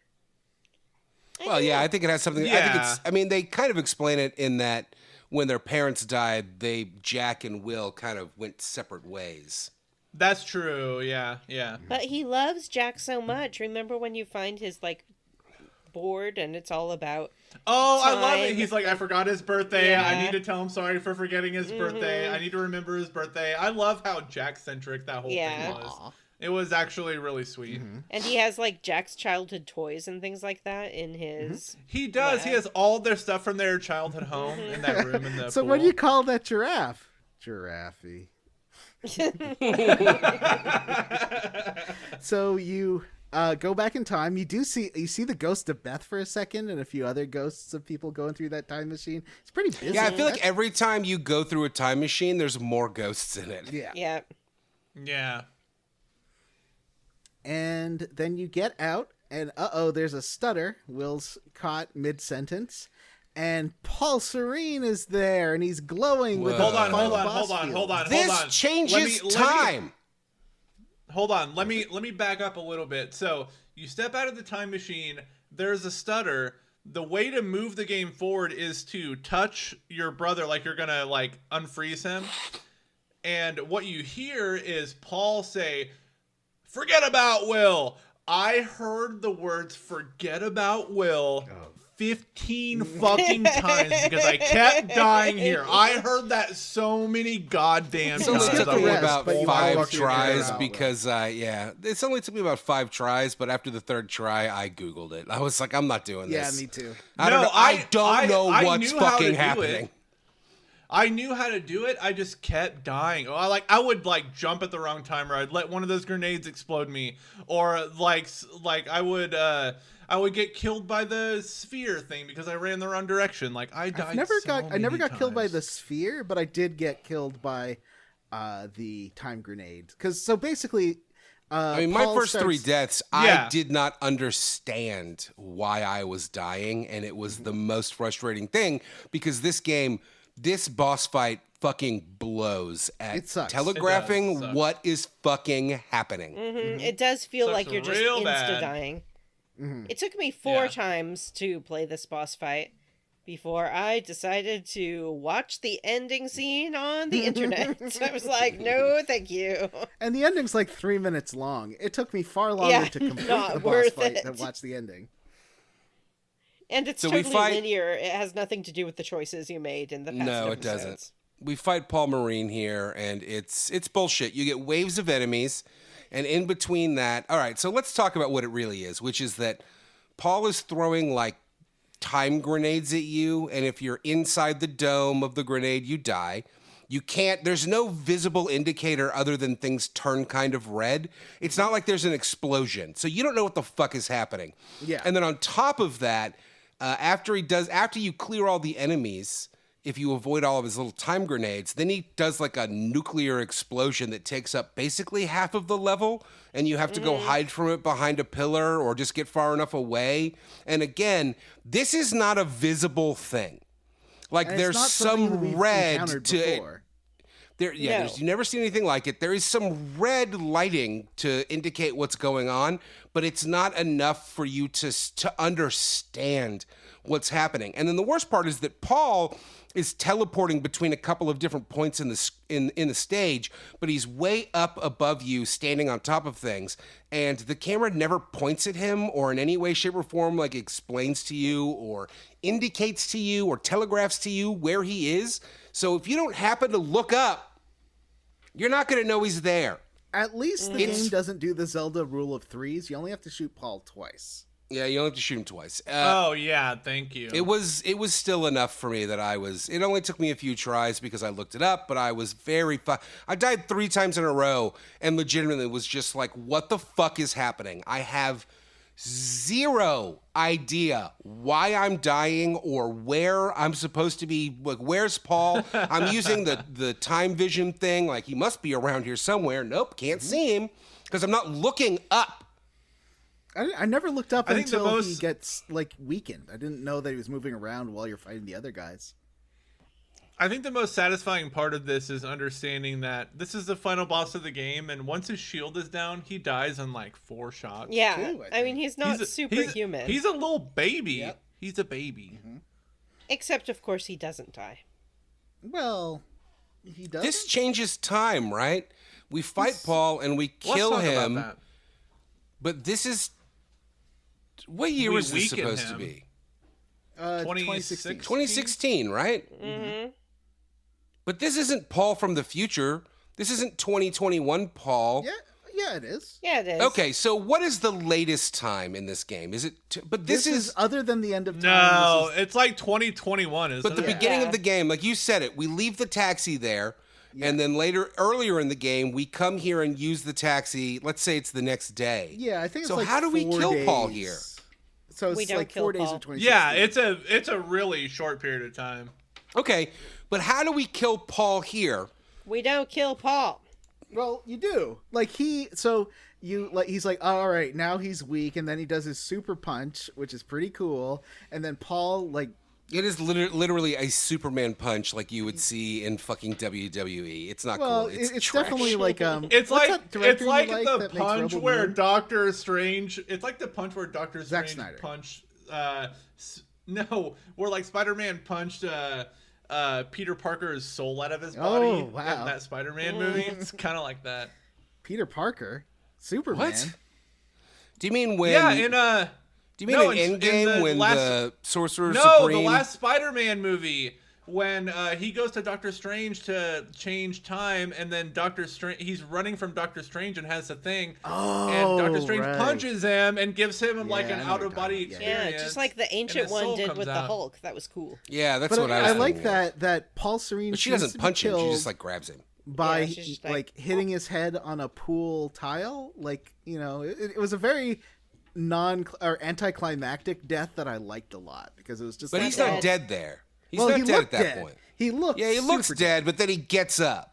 He Yeah. does get up for a second. Oh, he does get But up. I wasn't sure if that was that Paul or if that was a Paul from earlier, like trying to get through for the end of time. Because Paul sure seemed dead on the floor of that pool. And yeah, you know who else seemed dead? Mr. Hatch, and he wasn't. Your theory there does not make any sense with how time travel works in this game. You don't inhabit the body of yourself. Yeah, Yeah. you exist in multiple realities. Well, I just thought that was a Unless different. you're a I thought shifter, it was then a you exist in different every Paul reality. that jumped at the CFR at the end. Like, this would make sense if it was 4 days later, Paul, that came back to this point to stop you, but it's not. It's current to 2016, day one Paul, and you do kill him, which definitely does not happen. So this is another way that the game breaks its own rules at I the don't end. think it does because, as Okay. Hatch explained, when you're a stutterer, you can't be killed because you exist in like every form possible at the same time. I think that if you're, that's why when people You guys killed, argued that he's not a stutterer at this point I in this think he boss is fight because now. I said we fight him as a stutterer, and you guys said no, he's not a stutterer at that point. he's not a stutterer Shifter. until he falls down Shifter. on Yeah, the we're calling him floor and stutterers hits now. his little head. Oh, I'm sorry. That's triggering Jim. Shifter is the. So Yeah. when you're a stutterer, you're a stutterer all the way from your first cigarette to your last John, dying day. I'm a stutterer. These are shifters. John is Yeah. making I say that as fun someone of the who's president had of the a United stutter his States of entire America life. because he's a Canadian and he thinks it's so cool to make fun of Biden. Yeah. I was doing a West Side Story bit. Wow. Correction, John, I know that. Sorry, John, who else has a stutter besides Joe Biden? Me. You wanna make I fun meant of me? Shifter, I guess. Trump said Vanessa? today that Biden isn't the president anymore. The presidency was stolen from him. So, Yeah, coup. There was a coup. Oh, Yeah, There there was was a a coup. coup. Yeah, That's how that Trump works. Trump does not seem to understand that Biden is still the no, president. coup He's is just what not you the did, candidate. Yeah. No, it's what he attempted. I mean, today on Truth Social, Trump said, quote, criminals for Kamala, which I assume to mean that he is endorsing Kamala Harris. I think so. Anyway, I think that what happens is Paul has finally ascended to his new state, and that's why he appears to be dead, but he's not because he can't die because he is now a shifter. So why does he disintegrate when they turn the countermeasure He on? doesn't disintegrate, he just goes back to like the end of time or whatever. The same way that I Hatch thought can like that- pop around all over the place. Paul's just like, So okay, the way I interpreted the ending is Paul has not yet become a shifter. He just kind of wakes up because he was unconscious. But when the countermeasure gets turned on, and you see him disintegrate, that's him being like scattered across all realities. That's why he's not corporeal anymore. He's become a scattered shifter. But how does that work with the you can't change the past thing when we've seen you're not changing the past 4 days in the future when he is not corporeal and scattered? Because they haven't changed we are the past in the future, or the future. They just think but we're have. We're on day 1 of this game still, and the game, let's say, goes to day 4 or 5. So how does this doesn't make sense to me? You know what? Let's just email Sam Lake. Yeah, I'll tell you how it makes sense. It makes sense because their whole thing is like, we have to stop the fracture that causes the end of time. They stop a fracture, but we know from what Jack said when he was back in the past talking to Ghost Beth, he's like, I'm going to come back for you. I'm pretty sure that Jack just decides, oh, well, now I have to go back and get Beth, causes another fracture. That's what causes the end of time, and they didn't stop it. I actually think that makes a lot of sense. Because otherwise, if we are demanding internal consistency in this game, that makes sense. Mm-hmm. I don't think the game demands internal consistency of itself. I think it does a really good job with it until the end here when it just farts out an ending. I don't think it does a good job. I bet they were planning to do like a DLC that would explain all of this.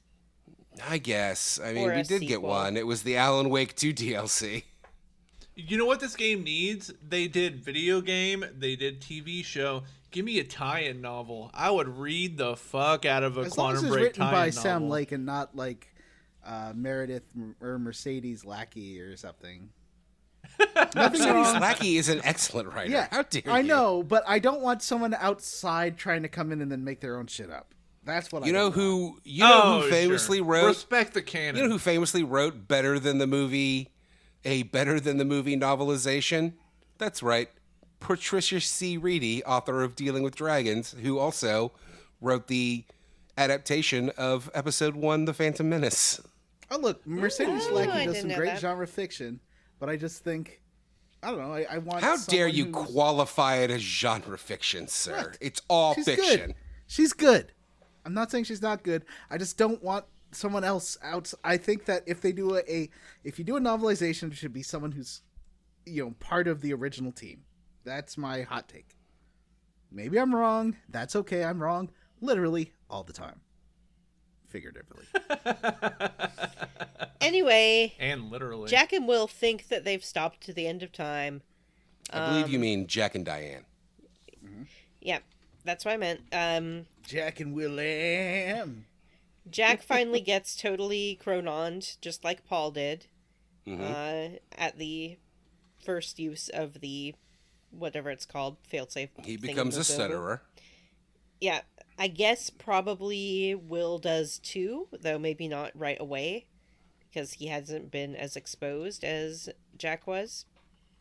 My guess is that Will sort of becomes where Jack was before, of having. If Mr. Hatch is so cool with his shifter persona and the fact that he's able to hold himself in one reality and all realities at once or whatever, why does he need to use the Chronon eye drops? Maybe just to stay stuck.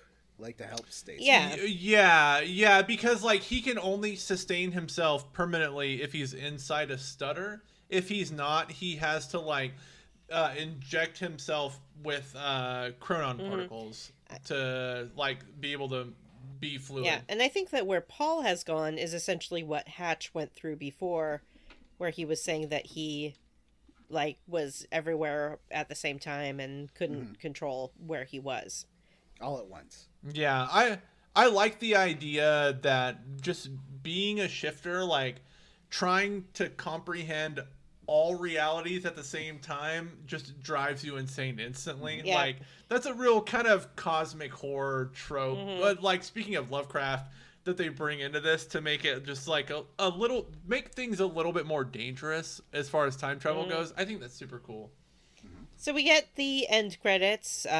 Basically, Will and Jack are like, yay, we did it. End credits. There's some greats. Apparently Rob Cantor made a song for this game. You know Rob Cantor, Who? right, Vanessa? No. He did the Shia LaBeouf song. Oh, Oh. well. You know I thought how it I was a feel guy you about like. Shia LaBeouf. Well, You feel like he's a real Vanessa boyfriend? no. No. That's just He's a in good. It was a good bit, even if I Shia don't LaBeouf want to sucks. think about it. He sucks. I I can't understand. think about him without thinking I about like him Rob strangling Cantor, his not Shia girlfriend. Can't think LaBeouf. about him without thinking about how Mutt died in Vietnam and how sad that was. Mutt died on his way back to his home planet. Exactly. Which So- is Mutt died in between the script Vietnam War, rewrites. apparently. Anyway, now there's the end credits, but there's a little post-credit scene where the interview between Claire Ogawa and you. Oh, wait, hang on. Yeah. Am I mixing things up here? Hang on, let me look at your notes. No. Oh, okay, I am. Never mind. Go ahead. I apologize. Claire's like, "Hey, so what do you think? Do you think you can change history, or is time written?" And Jack's like, "I don't know," or he doesn't really say. And then he walks outside, and Martin Because he Hatch does is there. change fucking history. He does not change history. He doesn't. He does. So doesn't. he walks outside, and Hatch is there, and then Hatch is like, "We need to work together, you and I." And I guess I'm trying to think. Jack and Hatch only have that one encounter in that one junction where he lets Jack. Yeah, out. they never really Yeah. interact. Yeah, so he doesn't know that. Well, Hatch you is a can't have monster. two actors of that caliber together on screen at once. It might blow Oh your my God. audience's minds. Oh my God, the budget! Don't tell the finance guys. So, but that's why he doesn't have a problem trusting, or it seems like he's going to trust Hatch, and then you get what I like is a little splash screen of like what Paul had of seeing the junction of two Yeah. paths that time could go. I thought it You was going to liked make that? me I do a hated junction that. here, and I was so fucking mad about it. I was like, I'm not fucking doing this. I'm not doing another junction, motherfucker. This game is over. I'm done. I was kind of offended by it because, like, why would he consider joining Monarch? You've been murdering. You've killed hundreds of Monarch security guys, and you're like, you know what? I'm the head of the company now. Well, That's super dumb. I mean, Because Hatch that's is the like, Paul it's a Serene's different thing. monarch now. He's going to be able to see the futures and be like, oh, actually, if I join Monarch, it will be better. But remember, Hatch that's what is- Paul thought too. But Yeah. the futures that Hatch helped Paul see were incomplete, and he got the wrong idea of what happened. Right. Hatch is doing Yeah. with Jack the same thing he did with Paul. He's going to nurture him into becoming a shifter, and Paul's dream journal is going to come true. They're all going to live together in the end of time. So Oh, I the guess shifter when house. Claire asks, "Where are you? Do you believe That's you my can change favorite the reality future?" show. When Shifter Claire House. when Claire asks if you believe you can change the future, it does cut to Jack back where he was thinking about touching Beth and bringing her. We actually skipped over that part because he sees Beth and he there's a stutter. He has a chance to touch her and bring her into the current reality, but he doesn't do it because he believes his brother. But then he does. It shows that during that moment he does whisper to Beth, "I'll be back for you." So you learn Jack has learned nothing. Nothing. Yep. Fucking Which is nothing. why he's going to cause another fracture. And that's the one that's Vanessa, going to you cause have the end of the fucking world. nailed it. Yeah, you have nailed it. I really believe that you have nailed this. It's all about fucking straight white boys being too obtuse to learn a fucking lesson. Well, because we know from the journals that Will specifically didn't want to know what Beth had been through. He's like, it's too upsetting to me because I know I can't change the future. So Yeah. Will believes that when they go and set off the countermeasure, that's the furthest in the future anyone's gone. Because Jack never tells him, no, I thought actually... Jack told him that he went to that Paul went to the future when they're walking into the time machine. Yeah, could but he be doesn't wrong. know that this is Will's future. Oh, okay, I see what you're saying. Maybe he didn't explain the end of time part. He does not explain the end of time stuff to him. Yeah, because if he had, then Will would have understood that they can't stop it from coming. Because they can't, because even though it wasn't Jack who went to the end of time, Jack's whole life is impacted by these people who have been to the end of time. If you can stop the end of time, then Beth never would have gone back in time, never would have helped them. It would be a whole paradox. I don't know. Does go to Here's the end of my time in Alan Wake 2 DLC for some reason. It's not Jack. That's That's Sheriff Sean Brinker. Ashmore. Yeah. Vanessa, I don't know. I wonder, because I understand what you're saying, and I don't necessarily think you're wrong, but I do wonder if these people, if once you exceed your own time period, like you're saying you can't change history, and these people have been to the end of time, and therefore that's a set point. But I don't know that that's true, because I think that their set points are, their set points are their own timelines, their own time periods. And so anything that they see beyond that, anything that they experience or go to beyond that may not be a set point, because that is the future, not the past. They can't change the past. But just because they go to the future doesn't make that their past. Their past, I think, could be a set point based on their real life timeline, and not necessarily where they go into in the future. Right. What I have to say about that is get out of here with that theory of relativity bullshit, Einstein. I think it could go either way, and we're never going to get a sequel to this other than what we got in Quantum Break, which was barely a sequel. It was just more like a teehee. Oh, you mean Alan Wake? Yeah, sorry. Alan Wake 2 DLC. Which is barely a sequel to this because it can't touch on it too closely. Yeah, it's a good homage to that, I think. Yeah, it's more of an homage than a sequel. I would, be willing to entertain your theory, Matt, if it were not for Paul's very special dream journal, which clearly lays out what happens in the future. But he sees multiverses. So that could be a future, but not the future. Oh, that's true. Oh, wow. John's like so dumb. Yeah, well, there is no answer to this. That's the real problem. There's no solid answer. There never will be. So all we can do is guess, and that's what it is. It sucks. And that's it for Square Roots. Are you roundly for or squarely against Quantum Break? This is the first Remedy game we've played on the mainline show, on the main feed. Until you eventually get fed up with Vanessa's broken promise and force us to play Alan Wake 2 for the main show. Yeah, I'm gonna put up a vote, and it's gonna be 4 slots of Alan Wake 2. Yeah, well, you better wait a couple of years, because I just fucking played that and I'm not playing it again. 3 slots of Alan Wake 2 and 1 slot of Alan Wake 1. Alan Wake 1 would probably win. I will say that I do want to play that Quantum Break DLC now, so...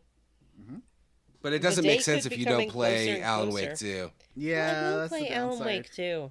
Wait, Quantum Break DLC? Yeah, the Time Breaker stuff in Alan Wake. Oh, the Alan Wake 2 one. Yeah. That's actually was really... It's kind of so many genres. It's like a text adventure and like an adventure game. And a platformer. Like it does a lot of... And like an 8-bit beat 'em up.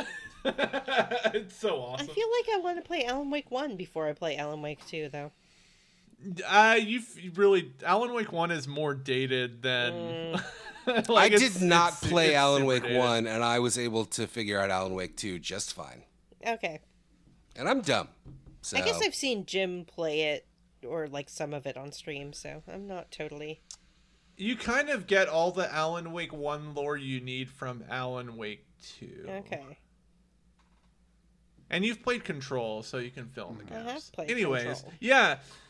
Vanessa was on the right track. What, if anything, are you guys squarely against? John, this is your... I'm roundly for the game, other than a terrible last boss fight. I think it was a really fun game. I really enjoyed it. It's goofy fun, but I think it was a good break from, big long RPGs and such. Something fun. What about you, Matt? I'm roundly for the game as well. I thought it was a good game, and I really enjoyed it, and I didn't The episode stuff was stupid. Like it's just a cutscene. Just put it in the game and call it a cutscene, please. Like the whole download the episodes, fuck off. That was a waste of time and my life. But overall, I did like the game a lot. I agree with John. The game has a very bad last boss fight, and I will say I think that it has a real stinker of an ending after the last boss fight. Like it just sets it's like the end of the fucking original Mario Brothers movie. Like it sets itself up for a sequel that's never going to happen, which sucks. And also a sequel you kind of don't want or don't need. It's also just not a satisfying ending. The game is very good. It looks fucking amazing. It plays really well. Vanessa, I don't know if you listened to last week's episode, but we discussed your suggestion that this would have been better without the action combat at all, and I completely agree with you. Mm-hmm. But overall, I did really enjoy my time with this game, but the end was, from the last boss on, was just a fucking flop of an ending. So it's a qualified. Weird. Yeah, it was weird not to put an episode in at the end because we'd gotten so used to seeing essentially a half-hour TV show after every section of the game, and then they don't give us the finale of the show. Yeah. I feel like this game was probably in development for a long time, and Microsoft was eventually like, fucking wrap this shit up. Yep, it does feel like that. Yeah. And it didn't do well. They blew all their budget. Yeah, it kind of flopped. It bombed, yeah. It's one of the reasons why Remedy has to sell so many games now to break even. Yeah. But overall, Round 4, if you're wondering, should I play Quantum Break if you somehow made it to this point in the show and are wondering, it's a fucking great game. If you like these kind of third-person-y, shooter-y games and adventure-y, turn it to easy if you would rather have the story, for sure. The combat's not that interesting, so you're not missing that much.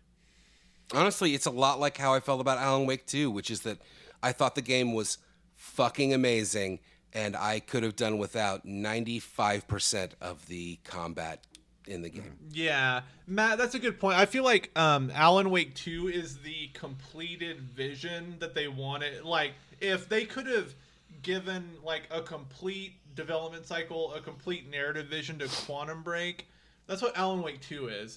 It works so well on every level. It's so well written. This game is kind of Quantum Break is really stunted by the ending and how everything just kind of cuts off.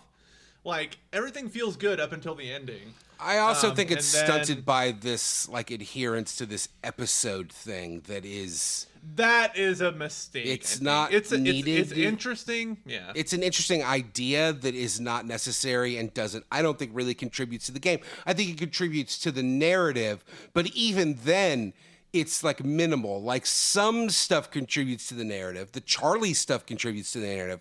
The Liam stuff is a fucking waste of time. A huge waste of time.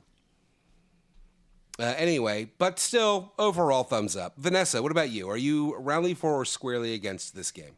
I don't That you did not finish. I finished it. I mean, she missed the last 3 minutes. I you're emotionally finished with it. I was emotionally finished with it. I had COVID. I was playing it. I was just no. You broke your ankle.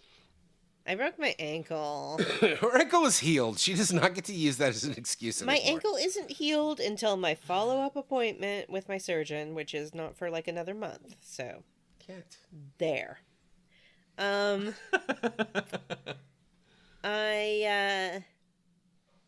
I don't know if I would recommend this as a game to play, because I didn't really enjoy the gameplay, but I did enjoy the game overall as far as a story. I really liked some of the set pieces. I don't like this kind of just shooty stuff. It really bores me.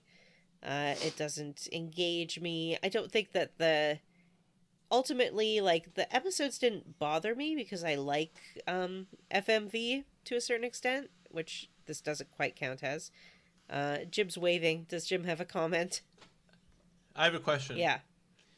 You said you don't like this kind of third-person shooty, but what do you think appeals to you about Uncharted that doesn't appeal to you about this game? I feel like Uncharted does a better job of balancing not very many combat sequences, or they at least have like more puzzles, like actual puzzles that you need to think about a lot in order to get through.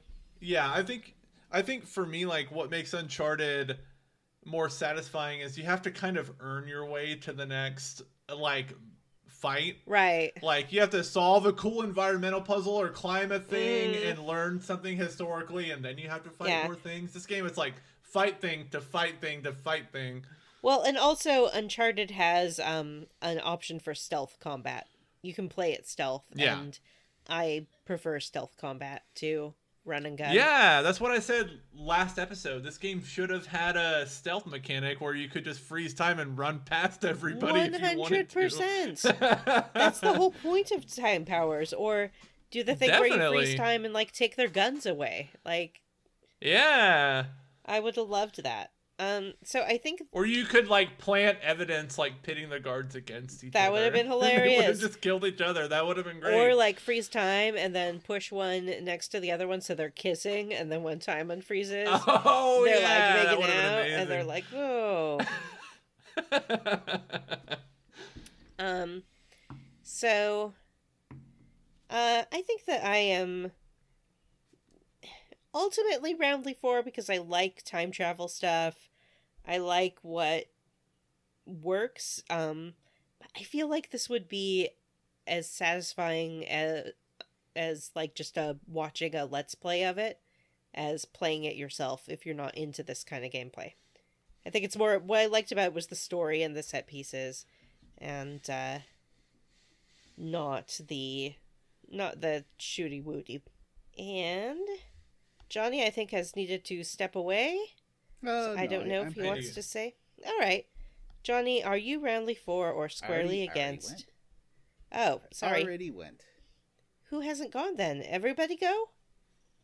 Me. Oh, Jim. Jim, are you roundly 4 or squarely against this game? I'm roundly 4, but also I agree with you about the combat feeling unnecessary. I feel like you could take the game and put it in a different genre. Like if it was a fucking card combat game, the story would have played out this, like the mechanics of the game don't really play into the plot, which I think keeps you at a distance a little bit, and it's ultimately kind of an unsatisfying ending. But I do really like the game. I think the bits of good lore and the way the story's paced really add a lot to it, and I'm a big sucker for time travel stuff. I love time travel fiction, movies, TV shows. I love all that. And I just leveled up a few weeks ago watching Dark Matter on Apple TV, which is kind of exactly this plot, or the mechanics of this plot, just in TV show form, which works way better than what Sam Lake was trying to do with the episodes in this game. Wow. But I feel like the synergy of TV and video game doesn't work. I said this a couple weeks ago, but playing a game for an hour and a half and then having to like put your controller down to watch an extended FMV sequence kind of sucks. It really pulls you out of the game and makes you want to just, it provides a really easy stopping point for gameplay. And I didn't really like that, but overall I like it. It's a game I only completed for the show. I've played through to the end, to the last act of the game multiple times. Like, I like this game, but yeah, I'm roundly 4, but with a lot of reservations. I wish this was a card combat game. That would have been amazing. It would have been more interesting, I think, than the shooty shoot you get. Or like, imagine if it was like a monster collector, but you were collecting different types of security guards or whatever. It could have been way cooler. All right, well, that's it for this episode. Matt, what are we doing next week? Hey, next week we're starting Tactics Ogre. No, Tantric God. ogres. Are you full of regret yet over your choice, Matt? I mean, I'm 25 hours into this game. I will say that the time to beat stuff may be misleading a bit because we're not Like going... in a good way or a bad way? In a good way, because I don't think we're going to cover all of the different possible ways it can go. Like, you guys can play your own way, and if it doesn't match up with the notes that I write, then you're welcome to chime in and tell me your experience, but I'm not going to worry about that. I'm not going to try to write notes for all of the different versions of the game. Yeah, I wouldn't either. So we may end up just kind of doing one playthrough. We are going to end up doing one playthrough. I am about 25 hours in. I'm at least halfway, if not more, through chapter 3, and there are 4 chapters to the game. So it may be shorter than we thought. Next week we will be finishing Qadriga Fortress. It is not super far into the game. It's a couple of fights past the tutorial section, basically. I think there's a lot of plot set up, and there's a lot of tutorialism stuff in there, and I don't want to get too bogged down in that. So we'll split the first chapter, and then after that we will probably do a chapter at a time, which are going to be longer chunkers. We're doing Tactics Ogre, and if you like Final Fantasy Tactics, this is a kind of worse version of that. Not terrible, but just like a less. Tactics. Final Fantasy Tactics is an iteration on this. I think it might be made by the same person. I'll have to look into that. Oh. So definitely, like, you'll see. But in a lot of ways, that makes it easier. You don't have to focus so much on like, I got to grind out and get all these people to these things that I want. It's really more of just kind of having one of each kind of thing in your party. It's fine. It's fun. I like these tactics style games. I think they're JRPGs that are slightly different. Anyway, next week we'll finish Qadriga Fortress, which, if you aren't paying attention to the names of the levels, is when you kill the Necromancer. Ooh, I like a Necromancer. Mm-hmm. All right, well, that's it for this episode of Square Roots. We do have a Patreon. It's at patreon.com/Square Roots Podcast. If you join at the $3 level, you get access to all of our great bonus content. We just did a cool commentary for the movie Witchboard. What a great time. This month, John is giving us, like, he's treating us. We have to play Thank Goodness You're Here, and which 2 of you have already Clickleding. Finished, so that's yeah. Is Clickleding a new game? It's a brand new game that just came out on Steam. And right. When are we recording that? Do you know? Let's see. When would be a good day for that? The 25th. Oh, I'm busy that day. That's too bad. All right, well, you guys have fun. Matt, you're gonna love it. I'm not playing. You're gonna love. Thank goodness you're here. One is all right. Well, then let's make that the bonus because I'm not playing 2 games. Well, pick one. We're doing both. Oh yeah, you gotta do at least one. do one. Then I have to sit here and listen to you guys talk about a game I didn't play. I don't want to do that. That's your fault. Johnny, didn't you say that Clickholding's half an hour long? Yes. I'm busy that day. All right, if you want to hear Matt weasel his way out of bonus content, you can subscribe at the $3 level. At the $5 level, you can get access to all that great content, plus the ability to vote on games that we play on the show. That link is patreon.com/Square Roots Podcast. Another benefit of being a patron is we like to personally thank our patrons on the show every week, no matter what tier you subscribe to. I mean, we don't like to, but we're obligated to. Yeah, we've just been doing it. We've just been doing it for 5 years. I'll kick us off this week by thanking respectable name and gigantified micro space hamster, Nick. It makes me uncomfortable to hear my name read on a podcast. J-Bone, Sean Gonzalez, Worked Muffin, Worked. Tracy, Nofford, and Rachel. I'd like to thank Chris Pignac, Wash in the Wind, Justin Ham, The Silliest Goose. Seattle Sounders will host Club World Cup in 2025. Eduardo Franco, Mama, Briegirth, and David Pascal. You don't have to change her name. We all know at this point to just say something else. It's not necessary. They're fighting in the document right now.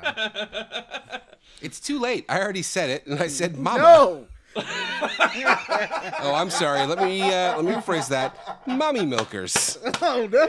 I'd like to thank Ron, Ross Hartley, Vanessa, I'm telling your mom you said Jay that. Bird, Kodab Games, Sergeant Spaghetti, Oh, You Don't Have the Right, Rubber Bear, David Arnold, and Fresh Eyes.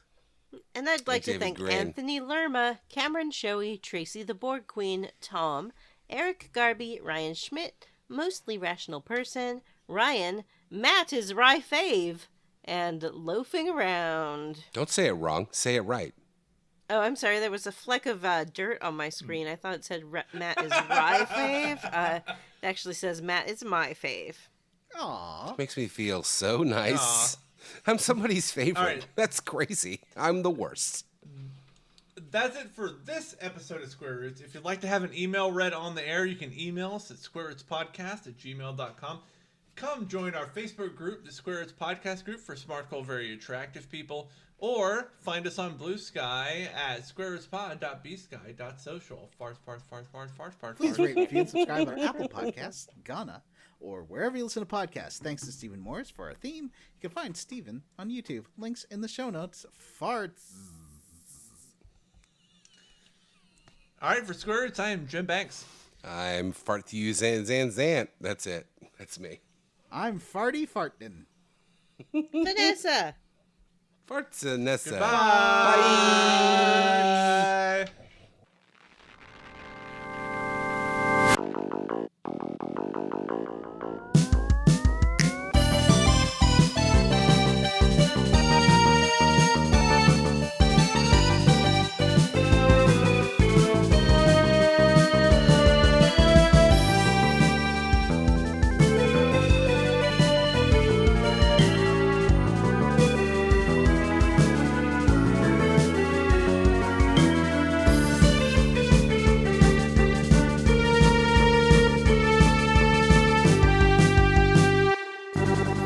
When I first met Amanda, they just opened a tropical smoothie cafe in her Wow. neighborhood, and she went with her kids to the grand opening, and they gave the first 100 people free smoothies. I just for a think they have year. decent wraps, So and it's like it's she tough had to free find like a. smoothies for, like, I need the to swing first through and 9 grab months that I something knew her. lunch It was that isn't pretty awesome. That's garbage, amazing. You know?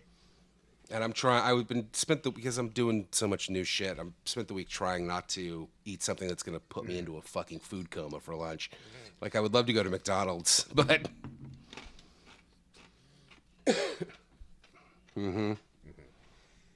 Dude, I have to do that too. I would love. No, yeah, Bannon I'd love wanted to go to pop lunch over today to because Burger our King, offices are grab a pretty Whopper close, and I for was like, I lunch can't do sometimes, it, but I'd be dude. Like, I I'm just not gonna can't. Like, get I have anything done for the to. I have rest to of be the good at day my if I do job. that.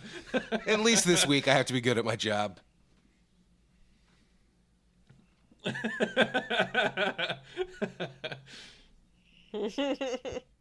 Well, I've been ordering lunch like every day because during the day the guys have been in the kitchen doing the ceiling. Oh, yeah. So I've just been having like yesterday actually I ordered way too much Mexican food.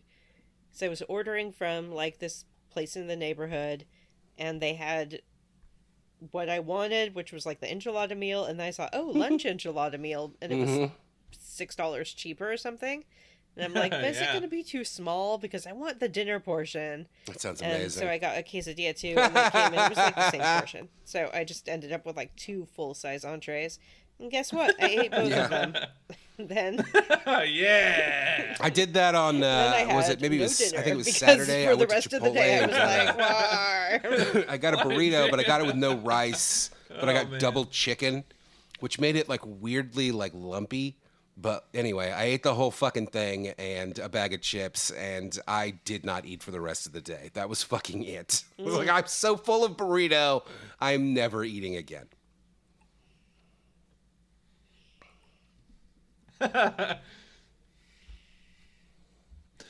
I've been trying to get buff like John, so like in the afternoons I'll drink a protein shake with creatine in it, and it's kind of a joke at work that like I'm like always shaking a bottle in the afternoon. But I turned my video off on a call yesterday, and someone was like, "You're probably shaking his protein shake," and I was like, "I drink the protein shakes because if I eat anything hot, I'll just sleep all afternoon. I won't get anything done. Like I can't have. There's a, I think it's a Curb Your Enthusiasm episode where they talk about hot lunch. Can't do a hot lunch. It just puts me to sleep. Gotta have a cold lunch. Cold lunches are. Anyways, that's a long tangent that I'll probably just cut out. That's what I do with all the long tangents. That's great stuff. Well, it's that meme that goes Solid around, life advice. or maybe for it's our a younger tweet, listeners. and it's like, I didn't What you have have, to look forward I to had in the a bunch of future. protein for lunch today, and I So didn't you have a wanna bunch of listen carbs to and these fat and middle- sugar, and I didn't go wanna into a listen to coma. these- I'll never understand why that happens.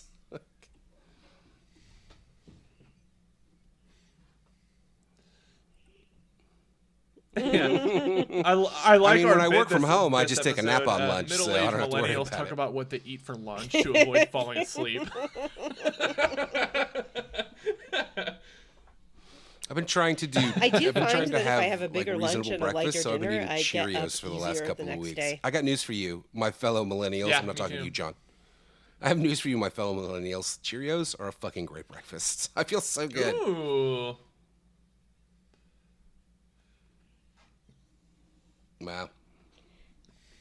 I've had I like Cheerios for Cheerios. breakfast basically every day since I broke my ankle. Just because, like, Really? because I was so bedbound, and it's an easy thing to, like, Yeah. bring upstairs. And I also don't like to get Yeah. up early, so I basically... I always I do work it from at. I don't home, eat and I it wake up, before like, work. half I an hour always. before I I have been have this to week, start obviously, work, but so it's like I'm not otherwise, gonna like, do I'll get up at eggs like or 10:30, and I'm like, breakfast time. Make some eggs and stuff.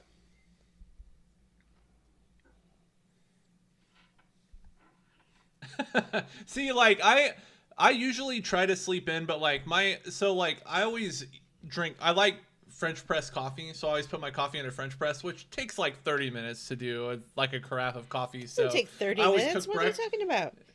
French press is supposed to mellow for 4 minutes.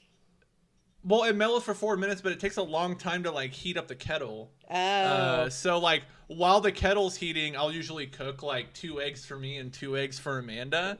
And then I'll just have Eggs like are great. 2 over easy And I eggs don't in mind the making morning, and eggs. then My problem is my that I always delicious, then have to throw in like some delicious, toast or something, and that's what fucks French me. press coffee.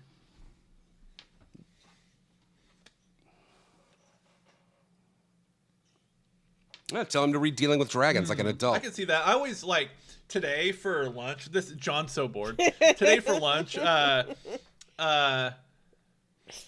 today for lunch, I realized I didn't have any breakfast, so I scrambled 3 eggs and put them over some black beans. I'll do in egg a bowl, put burritos some salsa on sometimes. it. Oh. Had a little egg and black bean bowl. It was good. That sounds nice. Yeah, that's right. I always have eggs if I have I mean, to I do too, but I don't. something I'm not big on freezing I'll have eggs. eggs. That I kinda make weirds me breakfast out. burritos once a week.